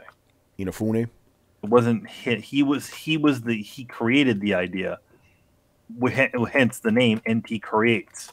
He didn't fully direct the thing. Yeah, this is fully Koji Igarashi. So yeah, I don't really have a worry about that. Chris, what about you, man? I think he's so far given us more than we expected. Like playing that Curse of the Moon. That's right. I didn't know that was coming. That was fantastic. It was like old school Castlevania. So he brought that. We had the demo, and we seen the game. And yeah, he was personally attentive. I met him at E3, and you guys played also. I mean, he pays attention to what people want. Yo, Keiji Inafune lied to us, man. He showed us one thing. We threw our money at it, and then he went in a dark room with his group, and then they came out, and what they gave us wasn't what they promised at all, man. That was some bullshit. So I don't think it's going to be the same. Not at all. Yeah, like remember the first thing that we saw for Bloodstained, then we saw the game. It's like, hey, it looks like the thing you showed us, Yeah. So yeah, he's not trying to pull the wool over our eyes, So I'm not too worried. But even still, I still didn't back it because of how burned I was over Mighty Number 9. What a fucking disappointment, man. All right, next question. Okay, technically this isn't about video games, but it's still a game, so I'm gonna allow the question. I'll allow. Do you guys do tabletop RPG gaming? If so, what are your favorite games to tabletop? Oh man, it's been a long time, Adam. D&D. Yeah, back in the day. Yep. No. I haven't done any tabletop gaming, but I have a coworker who's into some new one. Which is, remember, Manny? I sent that text like, "What card game did you do art for?" Chaotic. There's some. Yeah, because a new one just came out, and he went gaga over it. He spent like $71 getting starter packs and all kinds of stuff. Shit, I forgot the name of it. It's 2-word name of this, but it's sort of like it's the creators of Magic that left Magic and created their own game. So it's that. Shit, I don't know the name of it. I mean, if it's the original guys that made the game, then it should be a decent card game. It's interesting because he showed me the packs. They were sealed, right? And the sealed packs show the names of the cards that are in there. So if you have any rares and stuff, it shows you, so you don't have to open it. And he can trade those packs with other people, or he can give them back to the store and like give a different one. Interesting. It's weird, yeah. Brett, I'm looking at you, man. Oh, yeah, man. I'm not so much a board game player, but I've been a big tabletop player since back in the day. Started. I think we started with 2nd edition D&D, moved on to 3rd edition, then 3.5, and really stuck on 3.5. Actually, to this day, I still play. If I'm playing anything, I still play Pathfinder, which is an edition that's compatible with 3.5. More so that than board games, although I still enjoy a lot of your classy board games. Cards Against Humanity. I've played Bang, but I'm not huge into that. I have played Magic extensively, but it becomes a really expensive hobby that's pretty tough to keep up. Tony, you play Magic? Yeah, I used to play Magic back in the day, like in 1995 when it really first blew up. But again, after the summer, I gave that up, and then I played Pathfinder with Brett and Rachel and our boy Colby for a little bit. But other than that, no, I don't really have much experience with tabletop RPGs. That's pretty good experience, actually. Yeah, okay, I don't have a lot of experience, but I do have good experience. You're right about that. I played like the cream of the crop. Brett, remember when I first started? Yeah, remember how like you had to explain to me that I could literally do whatever I want? I'm like, okay, do I attack now? Do I check my inventory? You're like, no, do what the fuck you want. I'm like, so I could just kick some shit over. It's like, yeah, go ahead. What are my actions? What do you mean? What are your actions? Like, what can I do? Literally any. And it's funny because I have to have that anytime anybody plays tabletop. We have to go through this weird adjustment phase where they're like, okay, like you see a they'll be walking down and be like, there's a traveler in the road. They're right up on you. Like, why didn't you fucking say anything? Like, you didn't look. Like, am I supposed to look? You didn't tell me that. Like, it's your choice. You weren't looking. You weren't paying attention. There's a guy there. Like, okay, so what do I do with the guy? Yeah. Literally anything you want. So like, what are my options? Literally anything you want. So like, what, I can just kick him? If you want, how? You tell me I want to kick him. And then what? And then I do all the magic behind the screen and I tell you what happens. Oh, I think the thing about it is that everybody kind of gets caught up with the fact that it's a tabletop game. Well, usually tabletop games officially, if you think of Monopoly or the Game of Life, or you think, but he did specifically say specific rules. Yeah, he did specifically ask tabletop RPG though, so he kept us in our little realm. You know what I mean? But you're right about that. Yeah, Manny, you're right. Like basically those games that you mentioned, they all have rules, right? Well, these games have rules. The beautiful thing about tabletop, for anybody out there listening, or tabletop RPGs, is for the most part, when you start playing, you only have to know maybe 10% of the rules. And that's if your DM's kind of a stickler asshole about it. Like most of the time, if you just tell your DM what you want to do, they'll walk you through what your abilities are and how you can do them and things like that. The cool thing that happens with is as you play and when you eventually actually learn the rules, that's when you get to turn around and be a DM and start a campaign for other people. And it teaches you actually a lot of really cool stuff. We want to talk about the benefits of video games. There's a lot of benefits of this kind of thing. It teaches you organization. It teaches you character planning. It teaches you how to write a story. It teaches you how to do public speaking and how to manage a group. Like there's lots of really cool stuff that you almost have to get trained in. So like you play enough campaigns and eventually you can run your own campaign. But you don't have to know a lot of that. So yeah, it's not that there aren't rules. It's just that you don't really have to know any of them going in. And especially you don't throw the rule book at the noobs. So it's really difficult for them to digest the idea that, no, it's literally whatever you want. This is communal storytelling. I have the rules. I know everybody's hit points. But like you don't see all the math being done whenever you hit a guy in Diablo. You just see a damage number. That's my job. So you just tell me what you want to do. Yo, man, really you're the engine? I am the engine. You're the game engine. Brett's Exactly. a badass fucking DM too, man. I do my best. All right. Anybody else tabletop RPGs? Crickets. That's a no. All right. We're not playing Cyberpunk right now. Yeah, right. Yeah, right. You can play Shadowrun. Dan, dan, dan. All right. Moving on here, Mr. All Day Digital.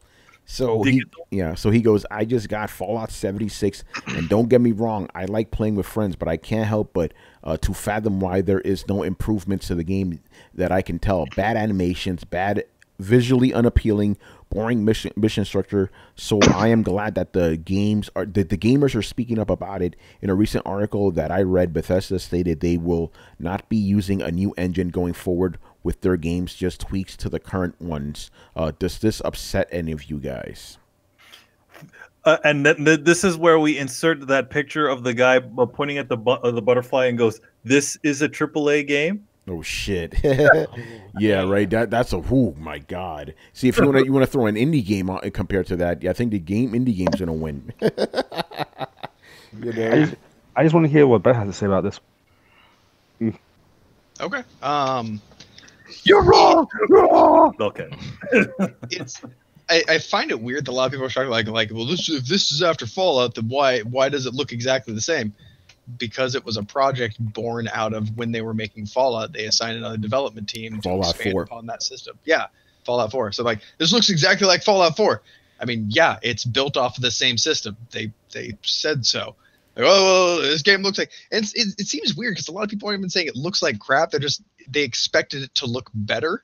Well, you know how it goes though. Like you expect them that usually the way it goes. The next version of a game to look better than the previous. I mean, kind of. Yes, I do kind of, but this isn't the next mainline game. This is a side game, and I guess that's probably where the confusion is, though. I think there's a lot of that, and the other thing too, and I think a lot of people don't realize is this genre of game, like I said, is notable for having fucking terrible graphics. So like I was almost expecting a little bit of dumbed down. Like there's a reason Warcraft and every MMO looks fucking atrocious. Like Warcraft looks amazing now. They redid that shit. No, it looks good for what it is, but they redid up all the textures, better things. No, maybe I haven't seen it. Like look at the Elder Scrolls Online. That game looks like fucking trash. And nobody's like, well, why does it look like Elder Scrolls? Because it's an MMO, and everyone was like, "Oh, well, yeah, okay." Like, there's no that other free one. Oh, what was the name of the shit? The one with the tiger, the lion creatures in it. The fuck is that game? Creatures. Avatar. No, not Avatar. I'll go look up the game. Ninja Turtles. All right, keep going, Brett. So I was just kind of I was expecting to have some regression, to be honest with you. And the fact that it is still so intact Fallout, the fact that I can look up and see a beer bottle on the table and pick it up, like I know how hard that is for this type of game. I watched DayZ almost break itself. Well, not almost break itself at least half a dozen times trying to be able to just get actual loot spawns that spawned where they were supposed to and like on top of tables and made sense and everything like that, so that you didn't find a fucking, an old roast under the bed or some shit like that. Like it was bad. And so I probably am not the best person to ask this because I've been down this road. I know what's capable. And I even said before this came out, like nobody's been able to do this type of game right, literally ever. And this is the first time that they've had to make a couple concessions. Just in terms of like your base logs out with you. Is that optimal? No, probably not. It really depends on how you feel about it. But it's something that's going to need to happen so that they don't have, ghost towns of servers and things like that. So I get it, but the fact that it doesn't look better than Fallout 4 and it is an online MMO, I don't think the graphics look bad. The graphics actually, I think personally what I think is the problem here is the graphics actually look close enough to an actual AAA game that people are criticizing them for not being better when they don't realize what all the competition looks like. Rust doesn't look better. Guild Wars looks good though. And that's some take a very cartoony approach, and that tends to work pretty well for them. And it does have a pleasing aesthetic. But in terms of like realism, like these guys are wanting this thing to look like Red Dead, and it's not going to by the nature of the game. And before somebody says, well, Red Dead Online is going to, yeah, and Red Dead Online is incredibly shallow compared to what the Fallout 76 experience is. You can't interact with stuff.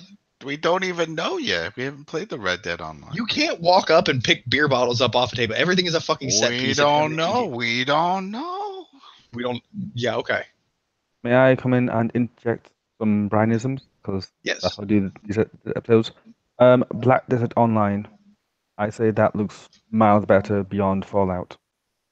Oh yeah, Black Desert is a very nice looking game. That is a very nice looking game. But again, yeah, but everything in it is still a set piece. Okay.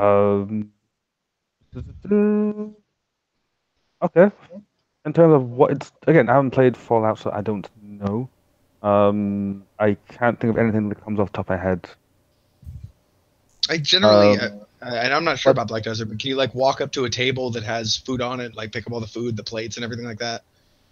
I'm not too sure. You can chop trees down. You can pretty much climb anything, as far as I've heard. Ooh, I like that. You actually climb up to the top of actual buildings and then get stuck there. Ooh, getting down is quite hard. And you can build your own room. Is that modular or piece by piece? I have no clue yet. It's one of those games I'm willing to play, but not have a chance to. Let me know, because I've been curious. I've been looking into it, and especially if it has full build mechanics, man, I'm fucking on board. I hate when they're like, the game has building in it. You're like, no, you can put a house down. That doesn't mean you build a building. There's a difference. But in terms of like the lack of improvement, I bring towards you the DICE engine when they went from Battlefield Bad Company 2 to Battlefield 3. Battlefield 3 does look a lot better, and they did do a lot more with the engine. Yeah. So hence, I feel like that's a valid argument if Fallout 76 does not look better than Fallout 4. Because at least in that 3 years, they should have improved something. Well, you guys, what makes you think that they started development of Fallout 76 after Fallout 4 came out? They blatantly said they were they've been developing. They started Fallout 76 about halfway through Fallout 4's development. Yeah, but even then, it had halfway through. So, but even then, it had an extra 2 years of time, of development time, and in a place where people can crank out like full games like Assassin's Creed in 3 years. You'd assume that in 2 years they make some sort of improvement. Did Red Dead 2 start before Fallout 4? What? Well, it took 8 years, so I don't know. It was 8 years. Yeah, it's been 8 years, yeah. Yeah, that's how like twice the development I don't understand the purpose of the question, though. He was asking if Fallout 76 has as much development time as Red Dead. No, is the answer. Yeah, but they had a shitty engine to begin with, so that's not really a fair comparison, you know? But we're not even talking about the quality of the engine or the graphics. We're just talking about the fact that they don't look better.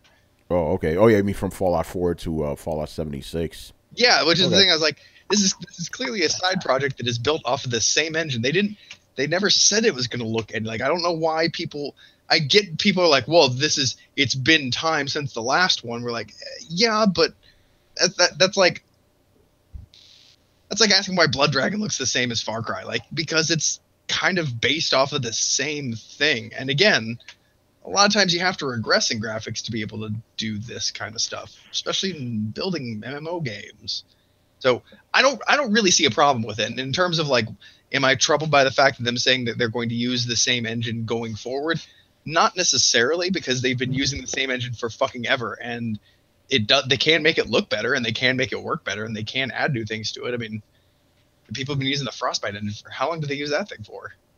Then, Brett, like, I think that's why people are troubled, because they have been using it for so long, and it's at a state now where it's still not in a good position. Like, if you take the DICE engine, like the Frostbite, that's gone. I think that like on Frostbite maybe like 4 or 5 by now. So at least they have revised it multiple times, and it has improved a lot since it first came out. Like, if you compare like Battlefield what's the one? Battlefield 5 to Battlefield Bad Company 1. Like, it's night and day just how much they have thrown in there and how much it has improved in terms of animation and even like destructible like environment. Like, it has shown noticeable progress, and plus it has been shown that it works relatively well in other genres as well. But whereas with this, with the Fallout one, it just seems like they have been using it for so long. It's not seemed to have improved that much in the time frame, and Really? it seems like the same issues are there, and it's just. Dude, they added an entire crafting and building system as well as reflective ambient lighting, more physics effects. Like the game Is it more stable? That's the question. Like, again, that stuff is all well and good and it's fucking great. Like we're talking about graphics right now. I'm talking about the engine as a whole. Like, no, in relation to graphics. I'm talking like as a whole. Like, it's just not stable. Like, it has issues and it keeps having issues, and that's the problem that people like myself are having. It's like the engine has been used for so long. It has had a lot of time to become a lot more stable, and yet it's not there yet. And the question is, they still want to use this going forward. Like, they still want to use an engine that they have been using for like over half a decade now, which is still not stable, and they still want to continue to use it. That's a problem. So then it's like that doesn't bode well for the future of this game in future games, because it essentially means that it will be as unstable as it is. There we go. So as Bethesda, what would you do? You'd scrap the entire engine, throw away everything that works about it, not build or improve it, but you'd start a whole new engine from the ground up? Yes. Or at least try to salvage the parts that was stable from the last one, but that would just be upgrading the engine, which is what they're doing. Or at least like use those techniques to make another engine, because it seems like this engine has run its course. I just see this as not throwing the baby out with the bathwater. I get everybody wants to see like, well, they should develop a new engine, like, but game engines are based off of older game engines, and like very rarely do we see a brand new game engine that's completely innovative and not based off of the architecture of something else built from the ground up. Like, we see that how often do we even see that anymore? It just seems like a ridiculous ask. Game. What's that? Every mainland Final Fantasy game, and yes, I do agree with you, Brett. It is a ridiculous task.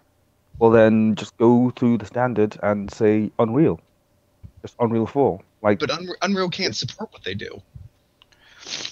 And then see, that's my big thing. As soon as, and I fully believe this, as soon as somebody comes out and is able to do what Bethesda does better than Bethesda, they'll get all of Bethesda's money.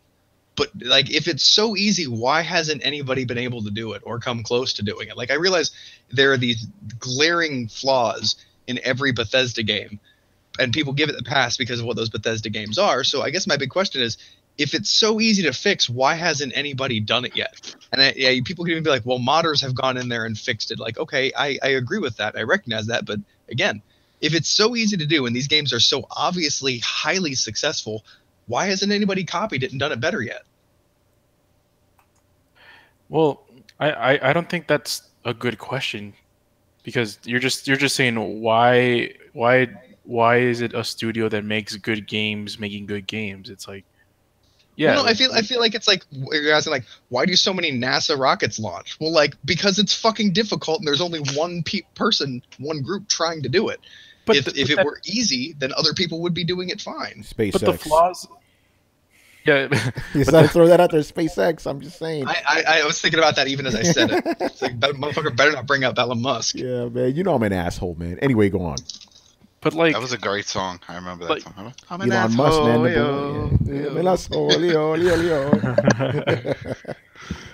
man. But yeah, like it's. I mean, I'm a huge Bethesda fan too. Probably not as big as Brett, but I still can't justify all of the flaws that a lot of the Bethesda games have. Like, I've had discussions with Tony about this shit for years, about how he tells me that Fallout 3 wasn't a good game, and I'm telling him it was my favorite games of all time.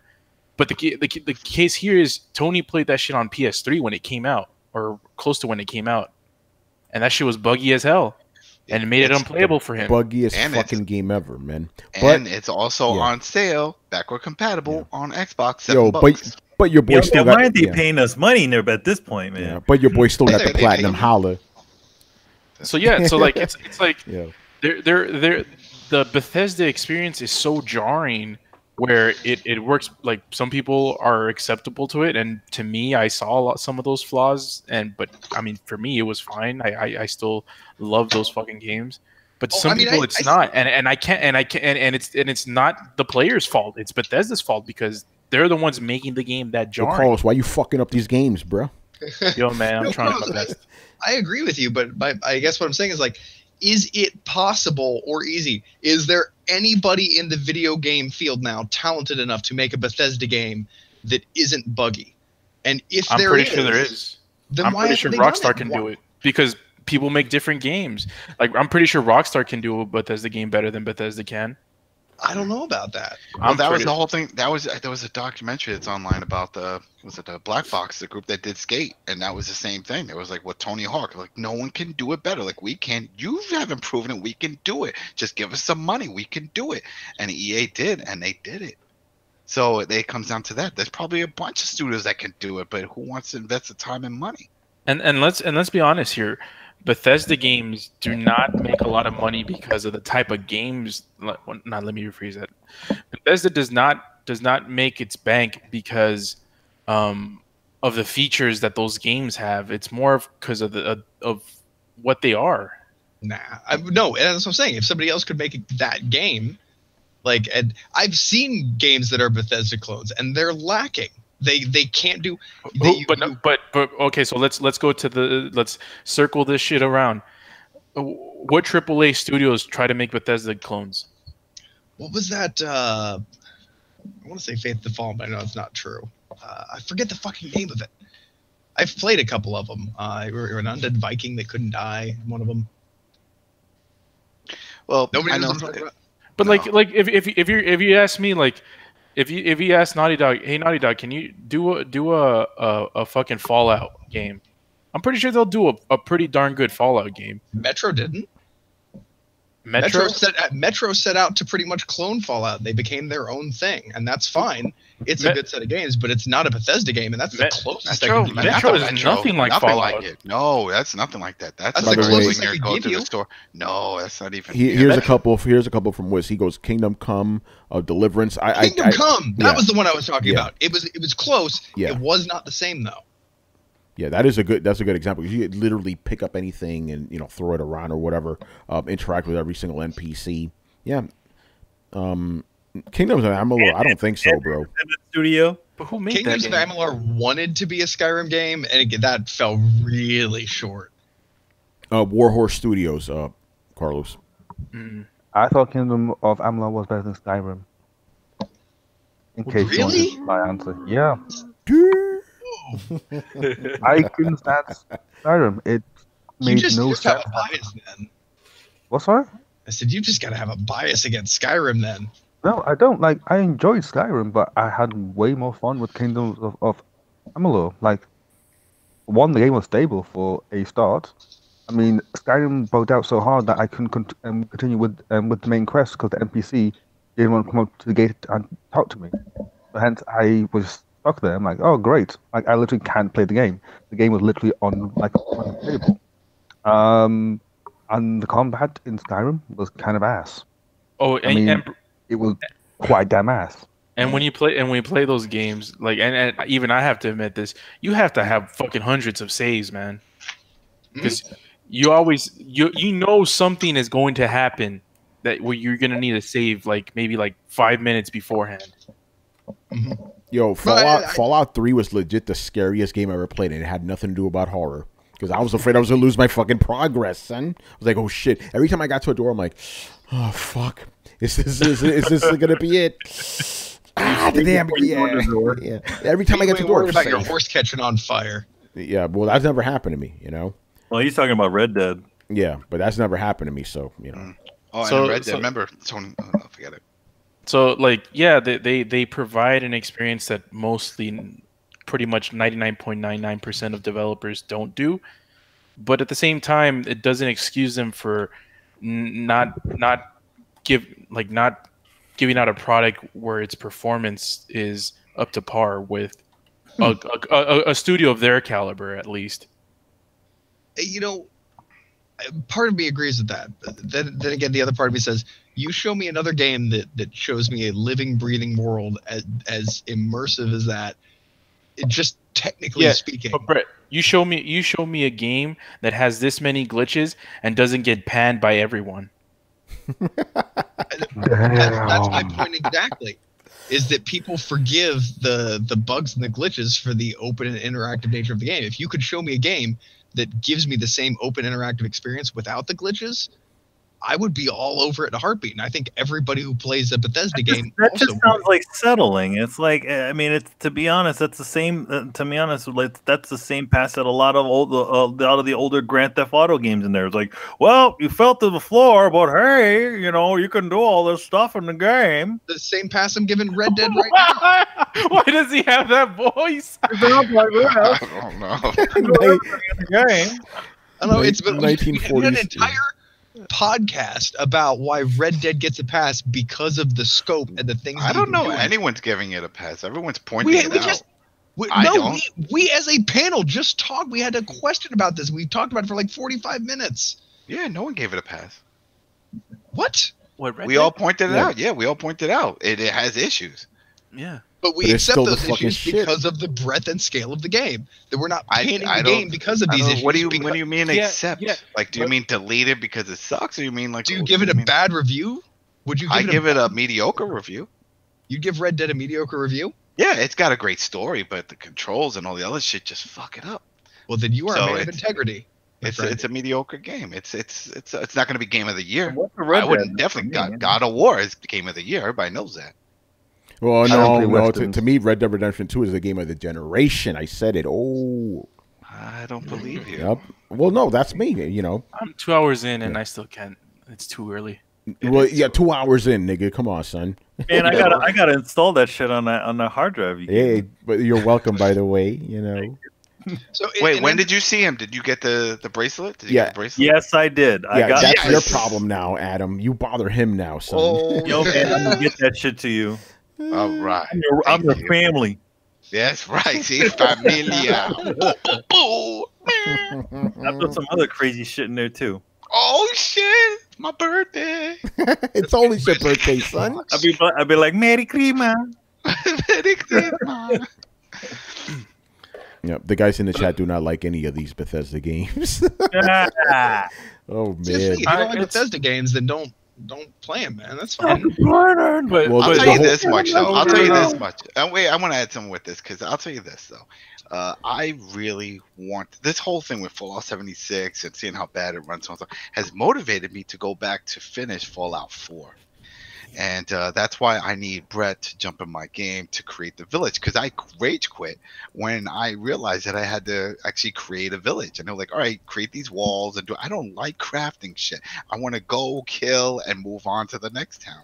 And when they said, oh, we need you to protect this and build, I just rage quit and I never went back. Oh man, well, if that is so much, like, if that's a big deal, then it's good that you quit, because every time you build something, that shit gets destroyed after a few missions. Do we have to do that? I can't. Can I just give it? I don't want to build. I don't want to do it. What are you talking about, Carlos? Yeah, your whatever your posts get under attack like all the time. Nothing gets destroyed though. Yeah, your turrets do. I mean, they break down. It's not like you have to like find new components. It's not like you have to fucking replace Brett them. knows how to make a floating building, so you know. Well, I mean, if you have your defenses right, you should be losing turrets, you noob. Oh, I just want to move on. And I just want to move on, and it won't let me move on. It wants me to build the houses, and I put beds and everything, and they don't sleep in the beds. They just look at them. Oh, that's a tutorial thing. You don't, just fucking half-ass that shit, and you never have to come back. You don't actually have to do any of that in the actual game. They just make you go through the tutorial, but like, you have to put a bed in a covered space, and now supply them food, blah, blah, blah. And you can just ignore Sturgis too. Just be like, fuck off, figure it out yourself. Chris, didn't you just make a room with 1,000 beds in it? Oh yeah. I literally in the house I just plopped beds everywhere, and I was like, I even put some in the street. I'm like, figure it out, people. Did you ever see You anyone guys are sleeping nice. on them? Did they ever sleep on them? Because No, they walk around. No, in the ones inside they sleep on. The ones outside, it was just here's the bed quota, people. Peace. And I went out in the wasteland. I'm like, the wasteland awaits. Here's your bed. That's hilarious because I know from the game mechanics that they don't consider a bed a sleepable bed unless it's under a covered roof.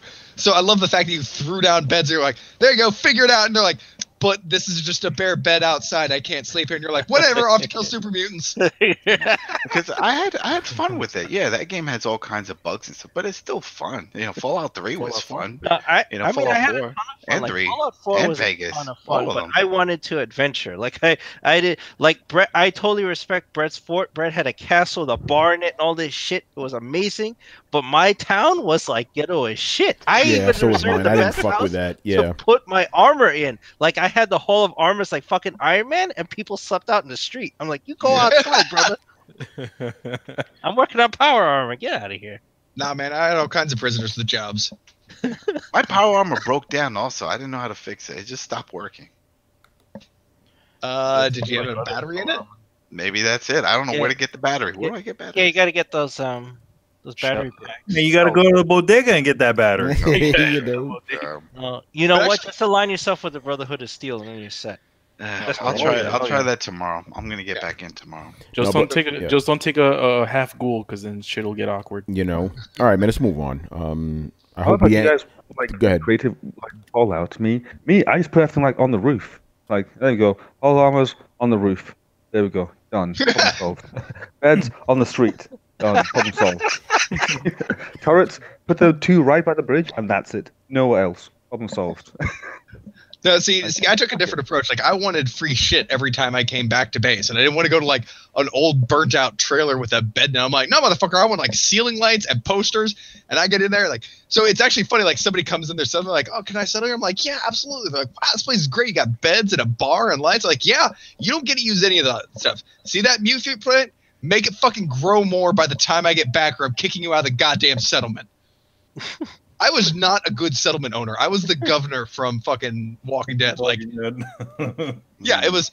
Yeah, you have a bed to sleep in unless you stop fucking doing your chores, and then I'll put you in the fucking stocks because I had stocks. The second they gave us the update, they're like, you can put them in stocks. I put Marcy in that shit so fast. I want you to hear your bitch. I built a special room away from the rest of the settlement with nothing but stocks and a single bare hanging bulb for that bitch. I hate Marcy.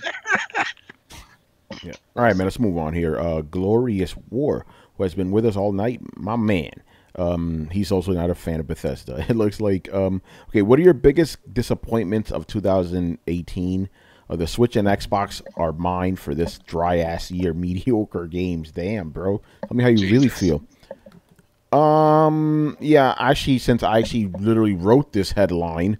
The biggest disappointing game for me, even though I wasn't expecting it, but after I talked to the developers of it, I'm like, this sounds like it's gonna be a cool ass game. The Quiet Man. Oh my motherfucking god, man! Did you get to play it yet? No, I was actually gonna play it on a Throwdown Plays. Yeah, basically the whole premise of the and I still encourage you to do that, by the way, because just so people can see how fucking bad this game is. So the whole premise is that you're playing as a protagonist that's deaf. He can't hear the world around him, and the way they explained it to me, it was gonna be like, oh, even though he doesn't hear, like there's different senses that he has that he can use. I'm like, this is gonna be cool. No, literally the whole game's fucking mute. That's it. It's just the whole mute. game is silent, and then there's an update that gives you sound. Yeah, and then like, you know, okay, this is a deaf. If you know deaf people, they talk a lot, like sign language all day, every day, right? They're the most talkative people. This motherfucker never does sign language once. He just goes like this. Maybe he doesn't know sign language. Dude, come on, Adam. They teach you that shit when Yeah, you're a little kid. We don't know where he's from. He could be from He's like from New York. Jungle. He's from New We York, don't know. bro. He's from New York, bro. The funny thing is that there's a guy doing sign language in the game to him. Yeah, and then he's literally like, There you go. what you fuck? know, there's You people know? in New York don't know how to read and write. You know. Nah. There's Yeah, the whole game, and then the core of the game is like fighting mechanics, right? But it is bad. And this is what I wrote in my review. It is Streets of Rage done wrong. It was just bad. Like even Or you could have just called it the bouncer. Yeah, or even Yakuza, it was just horrible game. And again, I don't know if it qualifies as a disappointment because I wasn't expecting. I didn't even know the game existed until I interviewed the developers. But based off that interview I did with them, I'm like, this sounds like a really cool game from Square Enix. They're trying to do some indie shit. I'm like, that's cool. Bad fucking game, and that's a PS4 exclusive too. Bad game, thumbs down. Skip that shit, please. You know, like they're doing some indie shit. They did do Life is Strange. Yeah, exactly. But so I was like, okay, they did Life is Strange. That's a good game. Maybe it's gonna be on that level. Nope. Not in the House of Matumbo, son. Get that shit out of here. So yeah, that's my biggest disappointment of this year so far. There may be another one, but that's the biggest one. Because I can't say Prey again. That came out last year. What a shitty fucking game. And I was hyped for that. Fuck Prey. Anyway, I'm gonna go down the line here. Man, even though you play like 2 games this year, so like, do you have anything you're disappointed by? Man, all the games I play this year, they are amazing. Manny, get back to me. Get back to me when you play The Quiet Man. I want to do a throwdown plays of that because I know that game is about a 2 to 3 hour experience, and I could do that. I'm just gonna tell you, it feels like 6 hours, even though it is 2. It is 2 hours. It's gonna feel like 6. I watched some of the cinematics. I'm like, man, these cinematics are boring without sound, aren't they? I was on my phone. I was looking on Twitter during that shit. I'm like, whatever, And oh my fucking god, that game. Anyway, we stop. Chris, disappointing game of 2018. Well, I kind of avoided them, but I don't know, like Metal Gear Survive. Oh. But I did play the demo though. That game is trash. Can I count that? It came out this year. It's trash. It's I garbage. didn't buy the game, but that demo, we played it. Did a you couple play of us. the game though? Yes, Streamed it. yes, we streamed it. Okay. Oh my fucking And I downloaded god! the demo too. It's crap. Yeah, if it wasn't for Quiet Man, it's actually, you know what? Quiet Man was disappointing because I expected it, but yeah, no, like Metal Gear hurts my soul. So yeah, I'm gonna go with that one. Oh my fuck! It's everything you feared it was gonna be. Horrible fucking game. All right, Carlos. So, all right, I'll just say it. Right there too, son. Oh, Sea of Thieves, really? Oh, yeah, because I was actually looking forward to that game, and it was just a good ship mechanic with nice water, and that's it. It didn't really have anything else. I don't like you said a good shit mechanic. Good shit. Good shit mechanic. It's like it's good shit, like good Squat. sailing, like good Chopper navigation, squat. like the way it interacts, the ship interacts with the wind, and all of that is pretty cool. But other than that, they're it seemed like empty. Like it was just like a void of a game with good, like some good features. But to me, it's like this game was sort of, this could have been Rare's comeback. They could have really made a name for themselves this generation by releasing a quality AAA game, and it was nothing like that, to me at least. Yeah. See, I can't count that as a disappointment because it came out exactly as I expected. So, can't be surprised by that. I got about exactly what I wanted out of it, but I can understand the criticisms. All right, Brian. I actually played less. Well, I played more games than most people here, but I played less from this year, and I played none. So I guess Damn. technically speaking, the most disappointing game I played this year that actually didn't come out this year was Mafia 3. It was side quest the game. Like the whole game just felt like a big side Wait, that quest. came out this year? No, that he played. Because no. remember, Brian gets a little Oh. bit of a pass here. He didn't play any 2018 games yet. I don't play any games that come out any year. Hey. But yeah, I actually got like Great things on- come to those who wait. fun fact. I actually got more platinums this year than Tony did. Oh, that's a fact. There we go. So yeah, I did play a lot. I just didn't play any that came out this year. And Mafia 3 has to be it. It edged out past what's it called? Heavy Rain. I actually did like the fact that Heavy Rain was trying something cool. So it gets a pass for that. But yeah, Mafia 3 is just, it got dull. Like after the first 2 hours, it's just the same. It literally is the same thing over and over again. There's no differentiation. There's no variation. It just all feels like side quests. Pretty interesting because some people on Twitter say it's the greatest game ever. Who's that? I'm not. I'll tell you off air, bro. There's something I really want to say, but I'm not trying to get in trouble. You know, Brett, and remember, Horizon Zero Dawn came out last year. Oh yeah, that's right. So I mean, let me make sure that I answer this question correctly. Like, read it again for me. What is your most disappointing game of 2018? Yeah, okay, my most disappointing. Oh man, you guys aren't gonna like my answer. Red Dead. I knew it. Ooh. I could say that. I think it's partly to do with the fact that it was hyped up. I think it's also partly to do with the fact that I feel like a lot of things that were maybe they weren't promised, maybe they were insinuated, like the idea of like, you know, you'll be able to travel around with your posse and do all this stuff. Like it hasn't hit the marks that I was kind of hoping it to. Well, that always happens online though. We'll see if you get. You know, that and was always that's an online thing with the posse. Yeah.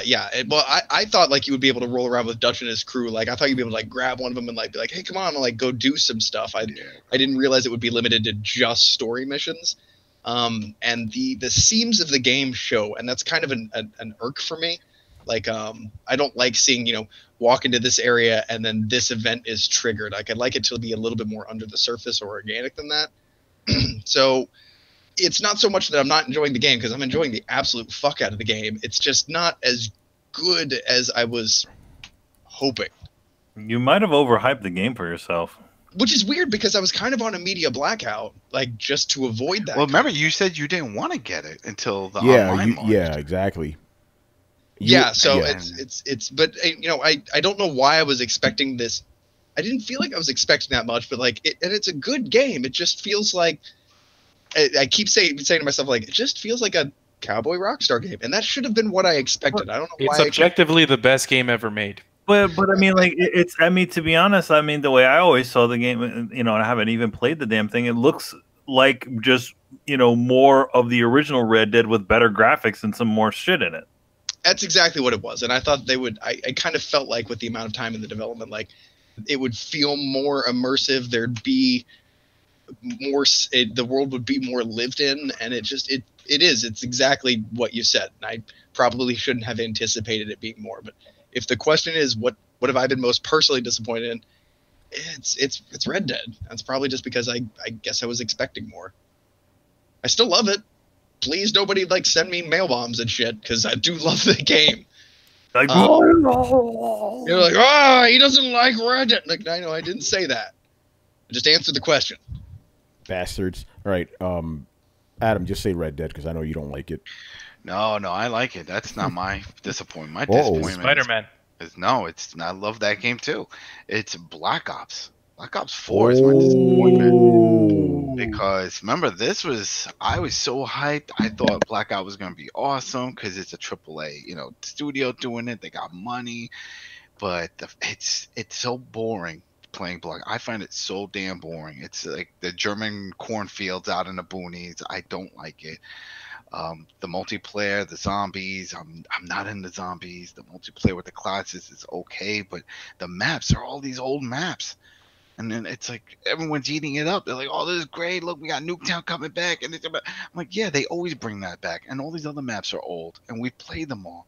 This is their way of just rehashing shit because they didn't have anything, and people just eating it up. And then the fact there's no campaign, I used to look forward to those campaigns. I enjoy those campaigns, and now that's gone. So I don't find myself playing this shit at all, pretty much, and that's sad because I enjoy Call of Duty games.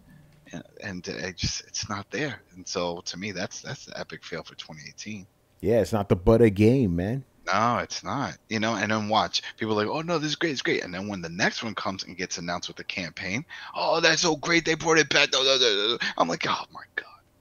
You know, and that's, I lost a lot of respect for a lot of these YouTube streamers, pro streamers that I follow, really great players, but I have to understand, and it's just another reminder. they rely so heavily on just that one game. So regardless if it's good or bad, they have to kiss ass because now they have like 200 something thousand subscribers, and so they have to do it. There's one in particular that I'm not going to call him out on it, but he was very against the blackout, did not like it, and people started unsubscribing, so he had to play it. And I'm like, see, now this defeats the whole purpose of your channel. You know, you were all about doing the strategizing and doing all the stuff for the multiplayer, and now you're forced to do this the blackout videos because people want to see it and you want to cater to them because this is how you make your money now, and it sucks. So whatever. But, yeah, so for me that was my letdown. I like Red Dead. Red Dead is fun. I just have to do little bursts of it. Now it's not like the binge that I did for the last one. You know, I'm still in chapter 3. And I'm just doing the side stuff. I'm not rushing it and collecting things and stuff. And I was like, you know what, this game is going to take a while.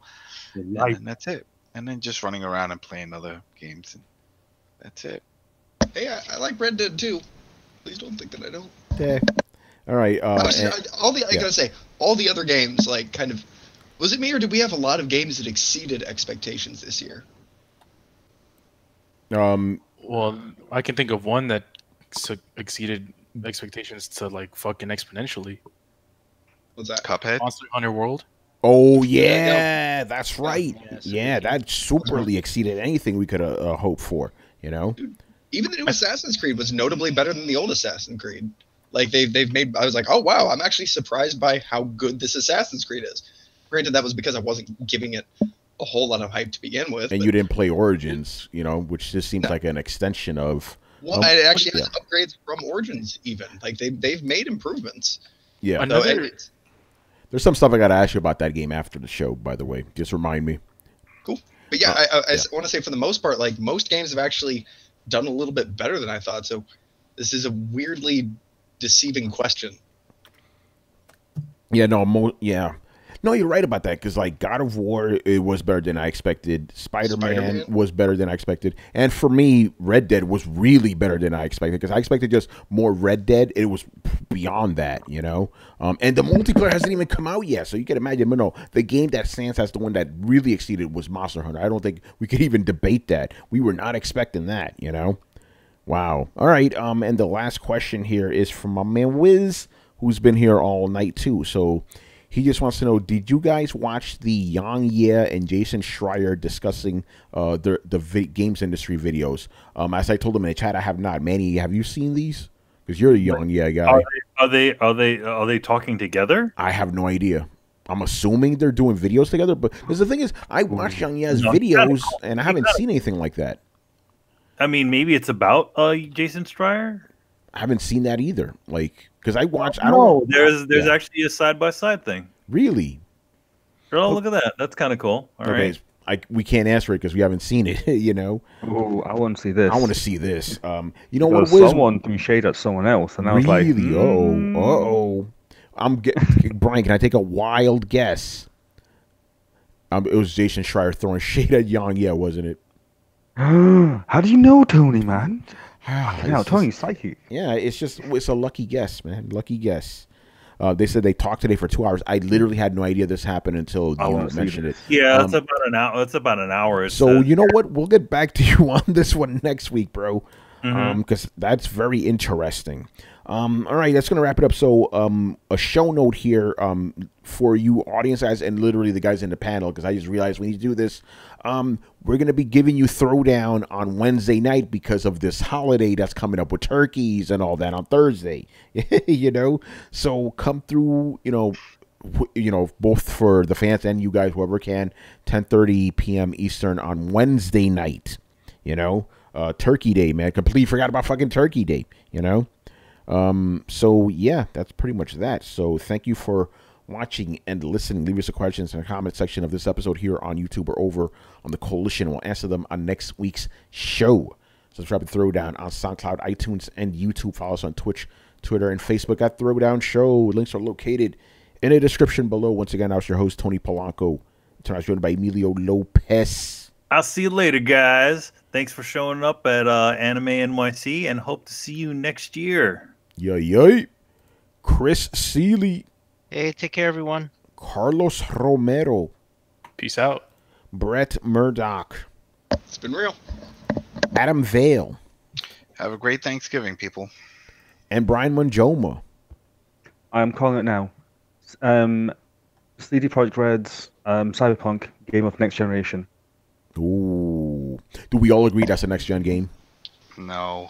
That shit I ain't don't coming know. out this gen. I'm tired of hyping up these games because then we Well, get let it's gonna be- down. You know, No, expectations. no, that it- good. it's a Game next of gen game. generation. Yeah, Brian, do you think it's a next gen game or, you know? No, it's just gonna be that good that it is gonna be the game of next generation because it's just gonna be like better than everything else. Damn. So even if Well, it drops this generation, it's so good Mhm. that its power just radiates over to another generation. Damn. We'll see, I man. think that may be a bit mean- biased. Mass Effect 2 is better than any game that come out this generation. So Ooh. and the generation. That's also Wait, I on can't sale, dis- backward compatible on Xbox. not better than Witcher 3. Carlos, I can't disagree with that statement. You're right about that. This generation, yeah, Mass Effect kills everything, man. All right, guys, we'll see you on Wednesday night, man. Later. See ya. Peace. Peace.